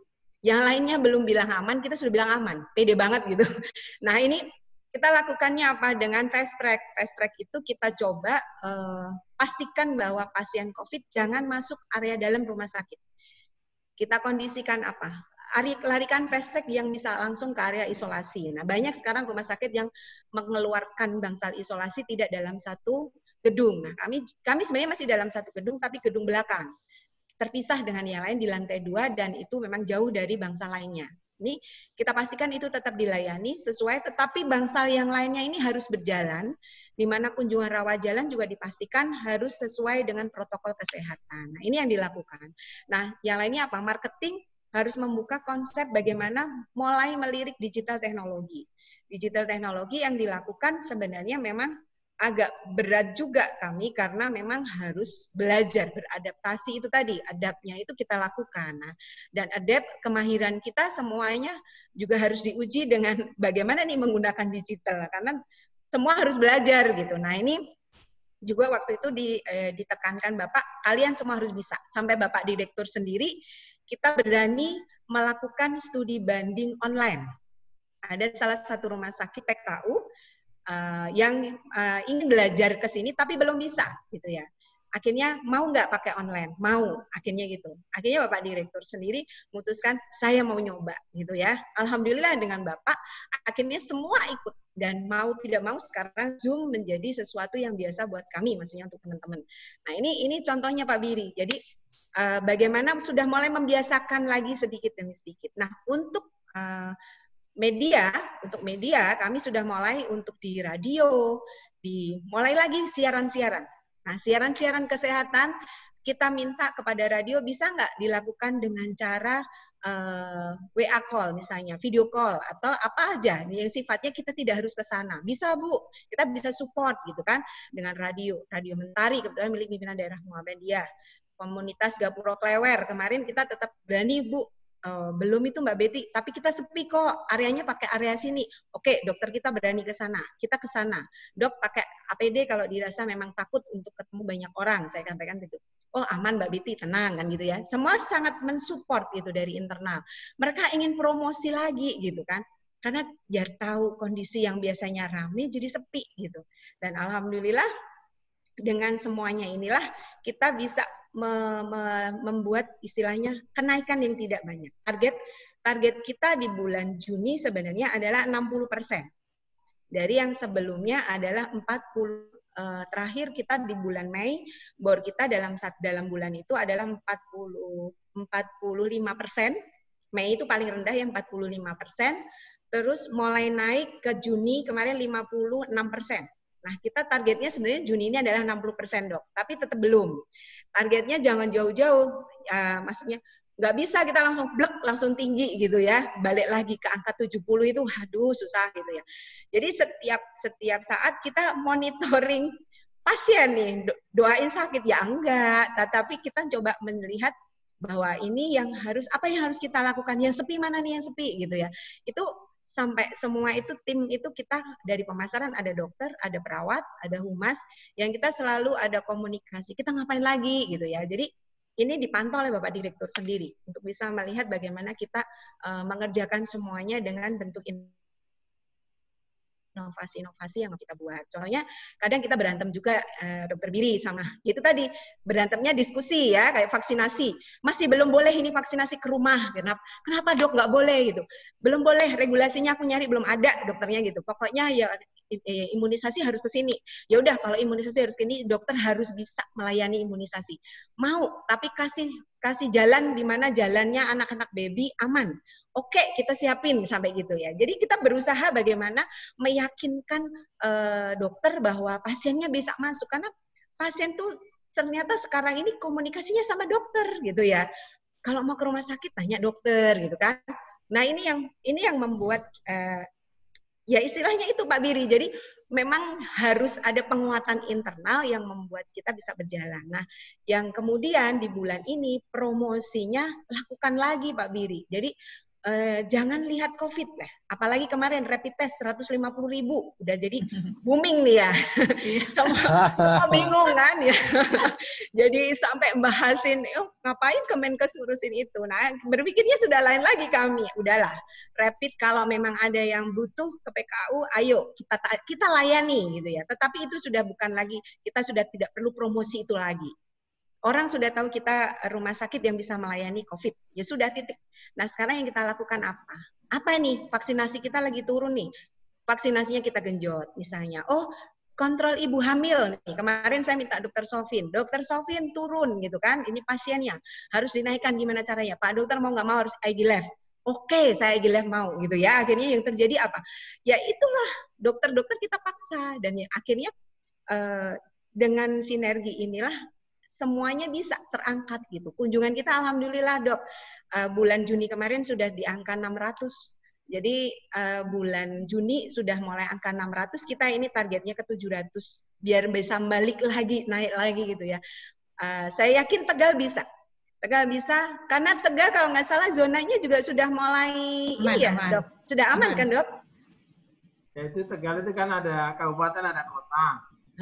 Jadi, ya setengah aman lah. Yang kota itu kan perbatasan kota, kabupaten, Brebes dan Pemalang itu tidak ada seket jadi ya. Gitu ya. Jadi zona ya itu kita yang penting bisa bersinergi juga dengan pemerintah kota dok. Jadi sebisa mungkin kita bisa saling menjaga bahwa pasien COVID tetap kita jaga, tetapi bagaimana yang pasien non-COVID ini mulai kita giring lagi. Ada yang memang sakitnya harus ditunda, gimana bisa masuk lagi. Ini tempat kami yang masih belum bisa normal, ada dokter gigi. Dokter gigi kita masih belum berani. karena memang risikonya sangat tinggi. Tapi kalau dokter THT sudah, kecuali memang yang berusia di atas 60 tahun. Dokter yang berusia di atas 60 tahun, kami belum menyarankan untuk praktek dulu, karena itu demi keamanan bersama dan safety-nya beliau-beliau supaya tetap sehat, gitu ya. Mungkin itu, Dok. Terima kasih, Mbak Betty. Dokter Jack, ditahan dulu ya. Saya melihat di dalam partisipan kita ada dari rumah sakit sepanjang Sidoarjo, Dok. Ada Dokter Nining. Ini bornya sampai 100, Dok, di era COVID ini. Hebat. Luar biasa. Nah, Dokter Nining sharing dong dengan kita. Bagus, mau denger aku. Sidoarjo, monggo Sidoarjo. Saya lihat ada Dokter Nining tadi di Sidoarjo. Soalnya Jawa Timur itu merah darah sampai menjelang hitam itu di screeningnya. Takutnya pasiennya COVID semua, bukan ya? Tapi semoga bukan ya. Dokter Nining? Yang itu COVID-nya juga 100% penuh, pasien umumnya juga penuh. Itu. Iya. Oh, iya. Luar biasa. Mana Dokter Nining masih menyimak bersama kami, Dok? Oke, kalau belum ada, Dokter Jack silahkan, Dok.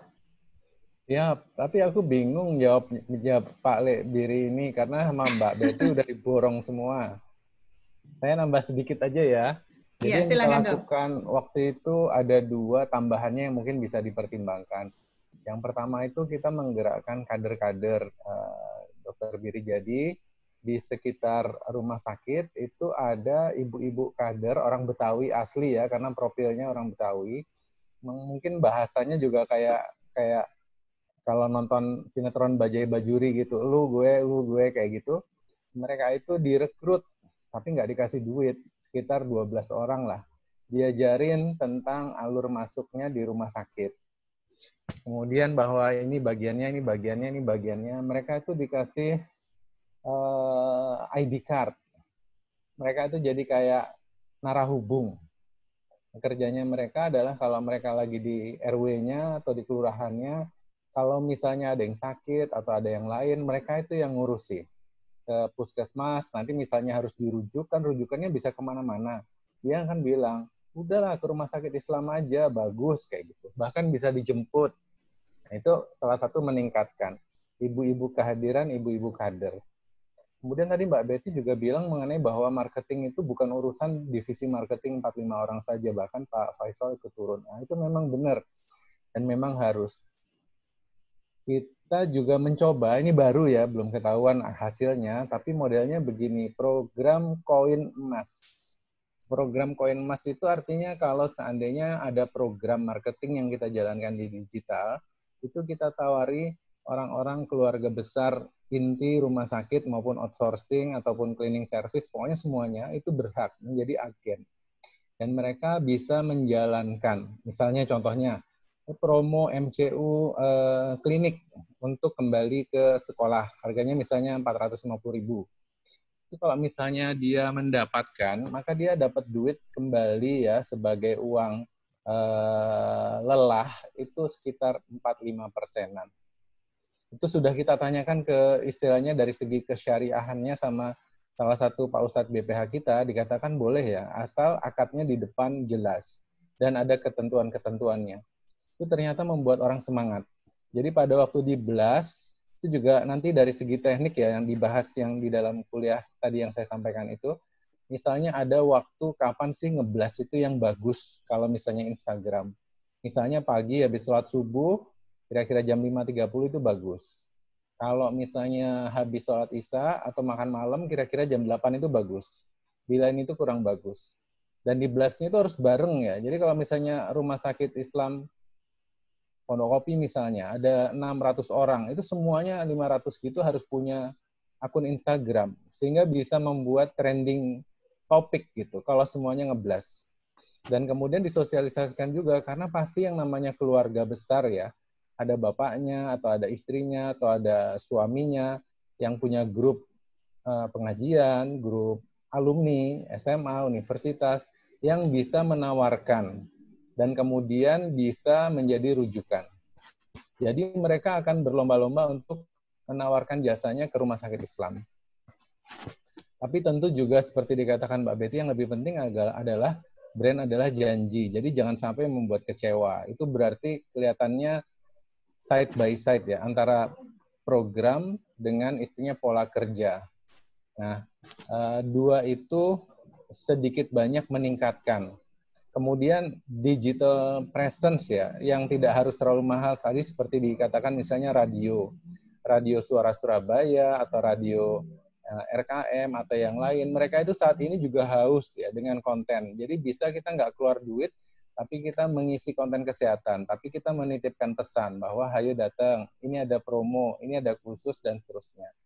Yang terakhir, ini ada mau rencana ngundang kepala RW dan lurah untuk kayak mengadakan studi tour ke dalam rumah sakit.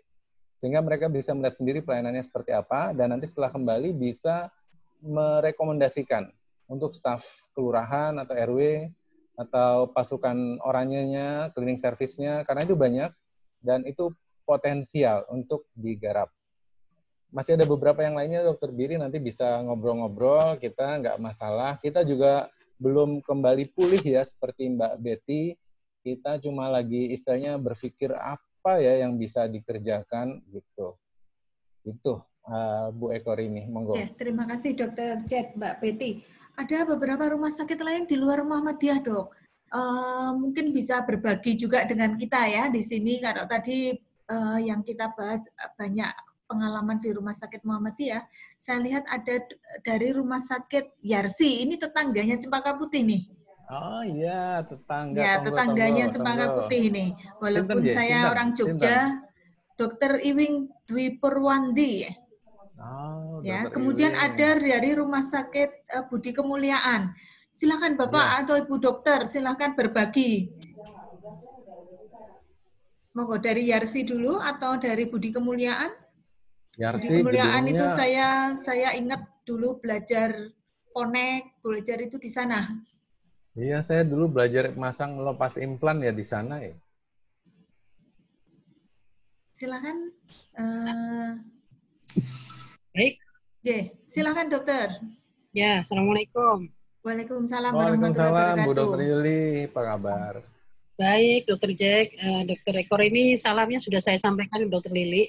Iya, waalaikumsalam. Terima kasih dok. Beliau salam kembali katanya. Baik dok, kalau di Rumah Sakit Budi Kemuliaan selama pandemi ini kita kan rumah sakit yang dekat dengan istana ya. Tapi Pak Joko belum pernah datang ke Budi Kemuliaan. Nah, itu juga suatu tantangan buat kita. Belum perasaan. Iya, Ibu jangan baper gitu dong. Lalu selama pandemi ini ya kami berputar maksudnya bagaimana caranya supaya pendapatan tetap ada dengan effort yang luar biasa gitu dok. Kan Dokter Jack juga sudah memberikan sharing ilmu tentang asuransi waktu itu ya dok ya, saya ikut ya di Pondok Kopi ya, Bu Yuli ya. Nah, baru mau mulai program yang asuransi itu tapi sudah datang corona kan, jadi sementara dipending yang asuransi, kemudian kami coba dengan terobosan menawarkan rapid test ke perusahaan maupun instansi pemerintah yang ada di dekat sekitar Budi Kemuliaan. Alhamdulillah yang kita MOU itu dengan Kementerian Kelautan dan Kemaritiman. Alhamdulillah. Ya Pak Luhut ya. Pak Luhut. Setiap mau ketemu dengan Pak Presiden kan harus di rapid dulu. Jadi dipanggillah para dokter maupun analis lab untuk datang ke Patra Kuningan ke rumahnya pagi-pagi untuk melakukan rapid. Ya kami karena sudah MOU jadi segera berangkat ke rumah beliau. Kemaritiman juga kami ada kerjasama sebelumnya membuat klinik untuk karyawan ya. Jadi ya lumayan deh dok, ada pemasukan juga. Dan, Bu, lokasinya bagus kan, Bu, situ semua kementerian, Bu. Iya benar. Memang ya benar dok. Cuman kita kaget aja gitu, udah rumah sakit kami sudah berumur 100 tahun lebih ya. Jadi begitu ada kerjasama yang seperti itu kami pertama kaget, tapi kemudian ya berusaha segera adaptasi untuk mengakomodir tantangan yang ada, sehingga kami di-push oleh Dr. Fahrul, direktur kami, ayo ambil aja kesempatan. Mana lagi yang mau kerjasama, ya dari perusahaan di sekitar Budi Kemuliaan juga banyak, dokter. Bu Yuli minta testimoni nggak dari Pak Luhut? Oh, belum, karena kan ya apa namanya, kita ke sana hanya rapid aja nih Pak Dok. Tapi jadinya kan cuman, ya saya mau nantang Ibu ya. Kalau saya jadi Ibu, waktu udah selesai saya akan bilang, Pak Luhut, boleh nggak saya minta waktunya 1 menit aja untuk cerita bagaimana pengalaman Bapak terhadap pelayanan kami. Kami akan unggah di Instagram kami. Gratis kan? Oh ya, Insya Allah Dok. Nanti jika ada kesempatan lagi minta testimoni dari Pak Luhut nanti deh. Insya Allah Dok. Mungkin itu aja kali Dokter Jack ya, dan Dokter Eko ini kami juga masih melayani rapid test di onsite dari kantor-kantor yang membutuhkan.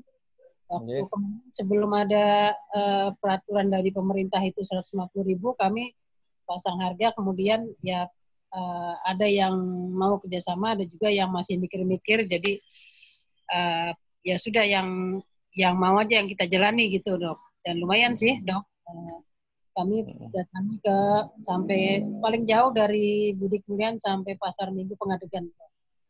Wow, hebat Bu. Ya, kalau yang lain instansi pemerintah dari Kominfo, Bakti Kominfo, itu juga mereka karena sering ke daerah membutuhkan surat keterangan rapid test sehingga diperlukan rapid test yang segera gitu. Siap. Ibu udah ada Instagramnya belum Bu? Udah, Instagram ada, Facebook ada, YouTube dan Google account. Mantap. Iya. Siap. Baguslah Bu. Ini juga buat saran juga buat Pak Dokter Biri sama yang lain. Kalau ada selebriti yang datang berobat ke tempat Bapak dan Ibu, manfaatkan selalu. Minta 1 menit atau 30 detik untuk berkomentar. Dan kemudian selalu unggah. Karena omongan orang tentang rumah sakit kita lebih bernilai daripada omongan kita terhadap rumah sakit kita. Iya, betul. Benar nggak? Betul, Dok. Betul, Dok. Ya. Ya, itu aja Kak Dok ya. Oke, terima kasih Dokter Yuli. Ya, Bapak Ibu, ya terima kasih. Bapak Ibu yang lainnya silahkan. Kita sharing di sini bagaimana membangun reputasi rumah sakit. Ya, Ibu saya mau nambahin sedikit ya Bu. Silakan ya. Dokter. Silakan Dok. Saya mau menunjukkan sesuatu nih buat Pak Dokter Biri sama teman-teman, yaitu memanfaatkan akun Instagram ya. Saya share Zoom-nya, share screen.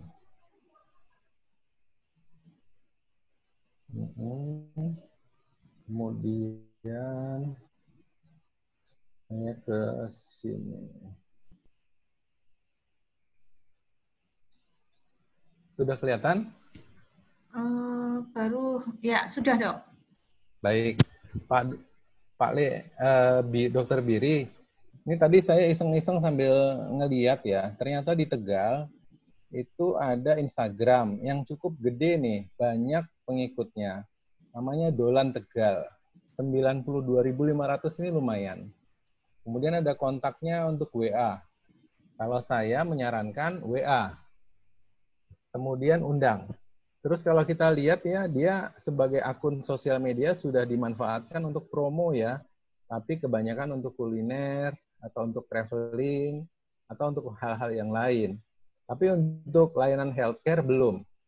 Nah, ini artinya ini potensial. Bapak bisa menjangkau 92.500 orang dengan menjelaskan promo-promonya. Karena kalau Bapak pengikutnya di Instagram cuma 500, ya dapatnya 500. Kalau bagi-bagi brosur di poliklinik, ya dapatnya cuma paling 50 sampai 100.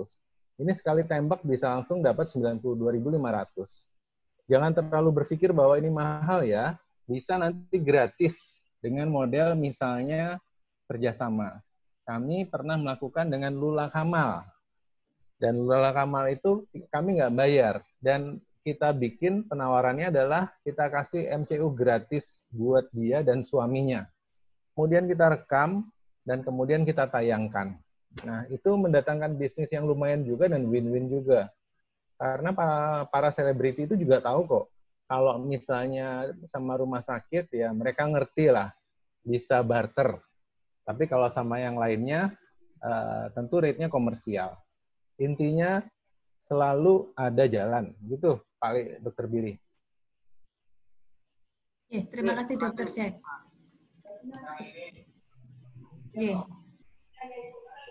Masih ada banyak rumah sakit lain bersama kita. Kalau di luar Muhammadiyah tadi saya sampaikan ada Yarsi, Rumah Sakit RSI Yarsi, kemudian ada Aisyah Ponorogo, Aisyah Muntilan, Aisyah Purworejo, kemudian Rumah Sakit Gigi Mulut Sulastri Solo, kemudian Muhammadiyah Malang, Dr. Hanafi Muhammadiyah Malang, Dr. Mansur Aisyah Malang, kemudian Dr. Nining, belum kembali ya Dr. Nining. Saya senang mendengar ceritanya bagaimana di masa COVID ini. Ada yang bertanya Bu, dari teman-teman RSGM Gigi Mulut, Bu. Iya. Ya, silakan. Jalan Slamet Riyadi. Iya, ini rumah sakitnya bagus, keren ini rumah sakitnya. Ini udah buka atau masih tutup ya? Aku penasaran juga nih. Rumah sakitnya bagus Dok. Waalaikumsalam warahmatullahi wabarakatuh. Ini mau izin bertanya, saya bukan dokter, Bapak Ibu, saya cuma. Oke, langsung aja Bu. Tadi kan. Silakan. Tadi kan sempat dibahas mengenai bagaimana membangun reputasi. Ada 3, ada dari internal, dari identitas, sama trust ya. Nah, dari ketiga itu mana dulu yang harus kita kerjakan sebagai rumah sakit baru? Seperti itu sih, cuma itu aja pertanyaannya sih, Mbak. Kepada Mbak Betty atau kepada saya nya? Dua-duanya kayaknya sepertinya ya. Betty loh itu 3. Nggak afdol kalau tidak mendapatkan dari 2 sisi ya, Pak Maksum ya. Silakan lady first, Mbak Betty dulu Dok ya. Lagi nih. Curang Dokter Jack gitu ya. Oh iya, siap. Gongnya. Iya, gongnya aja saya. Terima kasih nih Mas Maksum. Sudah sering ketemu ya Mas Maksum. Ya, ini keluarga PKU Solo ini, keluarga Solo ini. Ini humasnya RSGM Sulastri ini. Iya. Dan adik tingkat saya kalau nggak salah nih Mas Maksum ini ya di UNS. Iya, untuk ini Mas Maksum bahwa dalam reputasi memang diperlukan 3 hal tadi ya, bahwa yang jelas ada identitas, ada penguatan internal, dan yang terakhir adalah trust.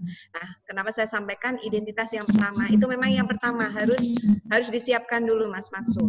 Kalau kami melihat RSGM Sulastri itu dari sisi secara gedung fisiknya sudah bagus di mana pewarnaannya sudah sangat khas ya, UMS-nya kelihatan banget kalau itu milik UMS, sehingga tinggal nanti bagaimana Mas Maksum bisa mengkondisikan sisi warna dari sisi visual yang bisa ditampakkan. Jadi pada saat Mas Maksum di medsos, media online, bagaimana saat beriklan di media radio misalnya, atau pada saat di koran misalnya, di greeting, itu apa yang harus kita masukkan di situ secara visual itu diseragamkan. Jadi jangan ganti-ganti. Nah, intinya itu identitas organisasi itu tampilkan bahwa kalau orang lihat itu RSGM Sulastri. Nah, intinya itu yang memang yang paling pertama yang harus dilakukan saat kita membangun reputasi. Nah, itu yang pertama. Yang kedua, selalu pastikan apa yang menjadi unggulan Mas. Identitas organisasi itu juga dari sisi pelayanan, profil pelayanan. Profil pelayanan saya singgung sedikit. Jadi kalau untuk rumah sakit, pastikan Anda punya atau rumah sakit itu punya unggulan. Jadi tidak semua dikerjakan, tetapi unggulan apa? Kalau RSGM kan jelas nih gigi mulut ya. Nah, gigi mulut yang memang bisa dilakukan di situ apa? Itu dipastikan dulu bahwa dokter yang memang senior yang dikenal orang itu siapa. Misalnya, oh dokter gigi Nur Hafida, karena di tempat kami dokter gigi Nur Hafida ya, Bu Direktur. Iya. juga praktek di rumah sakit kami pun beliau pasiennya banyak. Pastilah di RSGM juga banyak, walaupun di era pandemi ini memang masih dibatasi, sangat dibatasi. Nah, itu yang memang diunggulkan. Yang diunggulkan berarti kalau RSGM berarti sisi dokternya dong, profil dokternya bagaimana. Di website kalau perlu ditampilkan profil-profil dokter, bagaimana pengalaman-pengalaman beliau, sehingga itu menjadi lebih kuat lagi. Nah, profil websitenya diperkuat, Mas.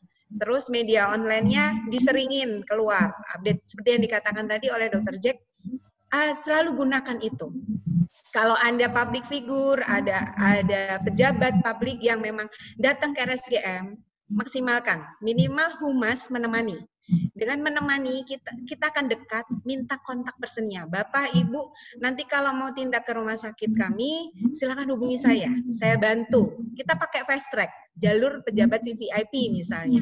Nah, ini salah satu bentuk bagaimana kalau pimpinan itu sudah istilahnya tanda petik diopeni, maka masih akan merekomendasikan kepada anak buahnya sampai melakukan MOU dengan rumah sakit kita. Nah, ini kunci-kunci person ini yang harus dijaga, dan fungsi humas sendiri itu Mas Maksum. Mas Maksum bisa melakukan pendekatan. Jangan serahkan pada orang lain, jalankan sendiri kalau perlu, dampingi sampai selesai pelayanan. Misalnya seperti itu, Mas. Itu termasuk identitas, layanan unggulan, profil pelayanan, visi misi rumah sakit diperjelas. Kira-kira mau dibawa kemana rumah sakit ini, itu diperkuat di situ. Jadi jangan asal jalan, tetapi perkuatlah dulu di identitasnya. Itu mungkin Pak Dr. Jack bisa memberikan tambahan. Terima kasih Mbak Peti. Dr. Jack, silakan gilirannya Dr. Siap. Jenny. Baik. Pak, saya setuju banget. Kita itu kayaknya walaupun ini saya sama Bu Betty itu satu perguruan nih. Apa yang dilakukan saya juga mengerjakan. Jadi saya melengkapi je gongnya. Izinkan saya ngegong je. Oke, silakan. Nah, ini saya tampilkan profil kompetitornya Anda je di Solo. Sebentar. Kelihatankah? Kan? Ini ya. Ngomong-ngomong, ada Instagramnya RSGM kan ya, Mas? Ada dok. Berapa orang ininya, Mas? Followernya? Oh, baru 1.200. Baik.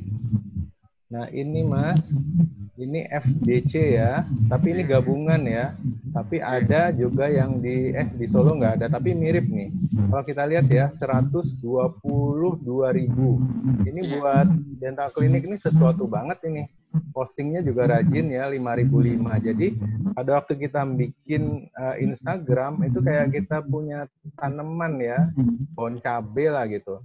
Harus disiram pagi sore. Kalau ada istilahnya siput harus di remove. Kemudian kalau ada komen negatif kita engage. Kalau nggak bisa kita delete. Jadi pokoknya harus diopeni lah. Ini kalau misalnya kita lihat ada artikel, foto-foto, kerjasama, ada kuis, dan seterusnya. Dan seperti kata Mbak tadi, kalau seandainya ada gambar-gambar yang bagus gitu, dan bagaimana kita meng-create demand yang tadinya nggak ada ya, misalnya gini, kalau gigi hilang, bolong, itu mempengaruhi penampilan, nah kita bisa gitu. Kemudian masalah behel, kemudian periodontitis, hal-hal seperti itu, sehingga memudahkan orang untuk pergi ke sana. Nah, Instagram ini adalah cara yang saya lihat banyak sekali dipakai bisnis sekarang untuk bisa melakukan. Orang ini bisa seperti ini, reservasi dan lain-lainnya. Jadi sangat saya rekomendasikan lah untuk ini. Dan ini murah ya. Seringkali di marketing kami dulu awalnya bilang, dong kami itu cuma dikasih budget marketing 8 juta setahun untuk bikin brosur udah habis dok, nggak bisa ngapa-ngapain lagi. Nah, ini bikin Instagram kan nggak pakai gratis mas, nggak pakai duit. Jadi intinya selalu ada jalan, gitu ya. Mudah-mudahan tetap semangat nih. Silahkan Bu Ekor ini. Terima kasih Dr. Jack. Bapak Ibu, saya rasa selalu menarik ya bicara tentang branding, marketing, kemudian bagaimana membangun trust dari para pelanggan kita kayak gitu. Namun kita juga dibatasi waktu. Kalau ada, saya tawarkan lagi. Kalau masih ada yang mau menanyakan atau mau mengangkat satu diskusi, silahkan. Kita masih ada waktu sekitar 7 menit. Nah, kita kan mau foto bareng dulu ya, Bu, keluarga besar ya. Keluarga besar. Sekarang model foto bersamanya agak ya di Zoom ya, foto physical bersamanya. distancing ya, Bu. Iya. Dipengaruhi, pisahkan dengan sekat-sekat. Bapak Ibu masih ada yang mau diangkat di sini? Oke, kalau sudah tidak ada, mungkin saya mintakan dulu lagi ke Dr. Jack. Dokter, saya minta closing statement apa pesan-pesan bagi kita atau teman-teman atau kita semua yang bergerak di bidang perumah sakitan ini di masa pandemi seperti ini untuk tetap ada customer engagement sehingga pelanggan itu memilih kita. Silahkan, Dokter. Baik, Bu, kalau saya selalu melihat semua adalah peluang dan selalu melihat sisi positifnya. Apalagi kalau diceritain teman saya yang Air Asia yang 90% pesawatnya grounded. Rumah sakit itu masih lumayan. Memang turun, tapi sebetulnya orang sakit itu adalah sebuah kebutuhan yang nggak bisa ditunda. Bisa ditunda mungkin sebulan, 2 bulan, tapi nggak bisa terus-terusan. Tapi yang jadi pertanyaan waktu dia mau pergi, dia kan akan memilih ya. Memilih dengan dompetnya, memilih dengan hatinya, dan memilih dengan otaknya. Kita harus pastikan bahwa rumah sakit kita itu ada di pilihan yang paling atas. Nah, caranya kita nggak bisa lagi duduk diam dengan mengharapkan kalau pasien sakit nanti dia akan berinisiatif sendiri datang. Kita harus melakukan engagement. Engagement ini dalam kondisi physical distancing ini, kita harus memanfaatkan digital. Kalau dulu hukumnya mubah, sekarang hukumnya fardu ain untuk digital. Dan kalau saya lihat, mencoba yang katanya, loh ini anak-anak milenial, di sini udah sepuh-sepuh. Ternyata di rumah sakit Islam yang sepuh-sepuh itu belajarnya hebat. Saya baru ngajari step by step caranya menggunakan Instagram sama yang dokter itu, ternyata dia seneng, kayak punya mainan baru. Habis itu posting-posting, ya tentu terbentur-bentur, tapi enjoy prosesnya. Mungkin dia ya bosen setiap hari praktek ketemu yang begitu terus. Jadi sarannya adalah selalu mencoba, selalu bereksperimen. Lebih baik kita mencoba dan gagal daripada kita gagal mencoba. Terima kasih, Bu. Ya, terima kasih Dr. Jack. Kita ingat ya, lebih baik mencoba gagal daripada gagal mencoba ya, Dok. Ya, Mbak Betty, selanjutnya Mbak Betty, ini untuk closing statement, apa pesan-pesan bagi kita semua perumah sakitan ini? Silahkan Mbak Betty. Baik, terima kasih Bu, bahwa dalam hal reputasi itu memang benar harus diciptakan. Jadi jangan sampai itu asal dibangun, tetapi tetap harus diciptakan melalui suatu interaksi yang terkonsep dan bertingkat. Bagaimana pengalaman, kesan, kepercayaan konsumen itu harus kita pertanggungjawabkan untuk menjadi suatu reputasi yang positif bagi rumah sakit kita. Itu yang pertama. Yang kedua, konsisten untuk dikelola. Bagaimana bisa diperkuat reputasi itu dengan dukungan manajemen. Manajemen harus selalu mendukung penuh. Tanpa adanya dukungan manajemen, maka reputasi ini tidak akan bisa selalu baik. Jadi hati-hati bahwa reputasi harus dijaga oleh semua unsur di dalam lingkungan rumah sakit.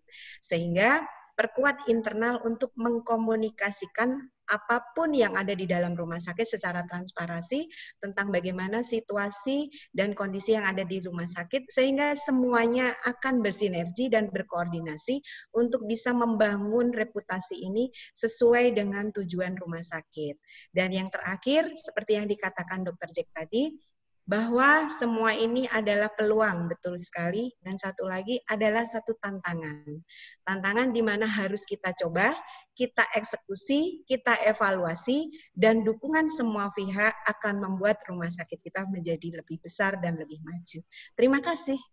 Ya, terima kasih Mbak Betty. Terima kasih, Bu. Reputasi, kalau Mbak Betty sampaikan tadi, yang perlu kita pahami bersama bahwa reputasi itu harus diciptakan dan menjadi tanggung jawab semua, tidak hanya bagian humas saja atau tidak hanya manajemen saja, tapi setiap orang yang berada di rumah sakit mempunyai tanggung jawab untuk menciptakan reputasi. Itu demikian yang kita dapatkan pada hari ini, sangat banyak bahkan pengalaman yang didapat atau kita bisa serap dari rumah sakit lain dan pembelajaran yang bisa kita ambil dari beberapa di rumah sakit di luar kita. Sekali lagi saya mengucapkan terima kasih kepada Dr. Jack yang telah meluangkan waktu. Tadi pagi beliau menjadi moderator dari pagi sampai siang. Sepertinya mungkin belum makan siang juga. Sudah Bu tadi. Oh sudah, alhamdulillah. Kedua, Mbak Betty, saya mengucapkan terima kasih atas sharingnya. PKU Solo sudah men-sharingkan apa yang telah dilakukan, tahapan-tahapannya, dan pengalaman-pengalamannya, sehingga insya Allah kita bisa meniru yang positif-positif tadi, sehingga kita tetap survive. Ya. Oke, sing hilangi. Bapak Ibu, demikian pertemuan kita pada COVID Talk seri 53, membangun reputasi. Foto ini banyak yang tidak nampak mukanya. Disuruh buka dulu Bu, biar mukanya kelihatan. Ya, silakan Bapak Ibu. Mungkin ada. Tak fotonya ya. Tak fotonya ya. Ya. Silakan Bapak Ibu. Mungkin dibuka dulu. Ada permintaan ini foto bersama zaman pandemi. Nanti saya share ke Bu Ekor ini. Nanti Bu Ekor ini bisa mendistribusikan ya. Oke, terima kasih banyak ya. Ya, kita foto dulu. Ini untuk halaman pertama. Untuk foto halaman pertama, saya share dulu. Ya. Monggo, silakan Dok. Kami tunggu. Sebentar, tunggu, jangan keluar dulu. Saya satu lagi foto untuk halaman yang kedua. Oke, mantap. Ibu yang fotonya berarti. Ya. Saya foto lagi untuk halaman yang kedua. Kayaknya ini 2 halaman. Harus begini gitu Bu, posisinya. Ini aku halaman pira iki? Oh, halaman pertama. Halaman 37 paling, 37. Jadi kangen gojekannya nih. Jangan aja lupa kampung halaman. Iya, Pak Kolil. Aduh, Palembang kangen nih, pempek Palembangnya. Ya. Nih. Mantap Nian. Oke, Bapak Ibu. Mungkin beberapa ya ini sudah ditawarin pempek ini. Saya mengucapkan terima kasih atas partisipasi Bapak Ibu pada COVID Talk seri 53 ini. Insya Allah kita akan bertemu lagi pada COVID Talk seri selanjutnya, dan mudah-mudahan bisa semakin memperkaya kita, memperbaiki performance kita untuk menjadi rumah sakit yang diinginkan oleh pelanggan, atau rumah sakit yang mampu memenuhi harapan dari pelanggan. Saya sebagai moderator atau host di dalam COVID Talk kali ini, mohon maaf bila ada kesalahan dalam atau kekurangan dalam memandu talk pada siang hari ini. Saya mohon maaf yang sebesar-besarnya. Sampai ketemu lagi pada COVID Talk yang diselenggarakan oleh Muhammadiyah COVID-19 Comment Center. Demikian, Assalamualaikum warahmatullahi wabarakatuh. Waalaikumsalam warahmatullahi wabarakatuh.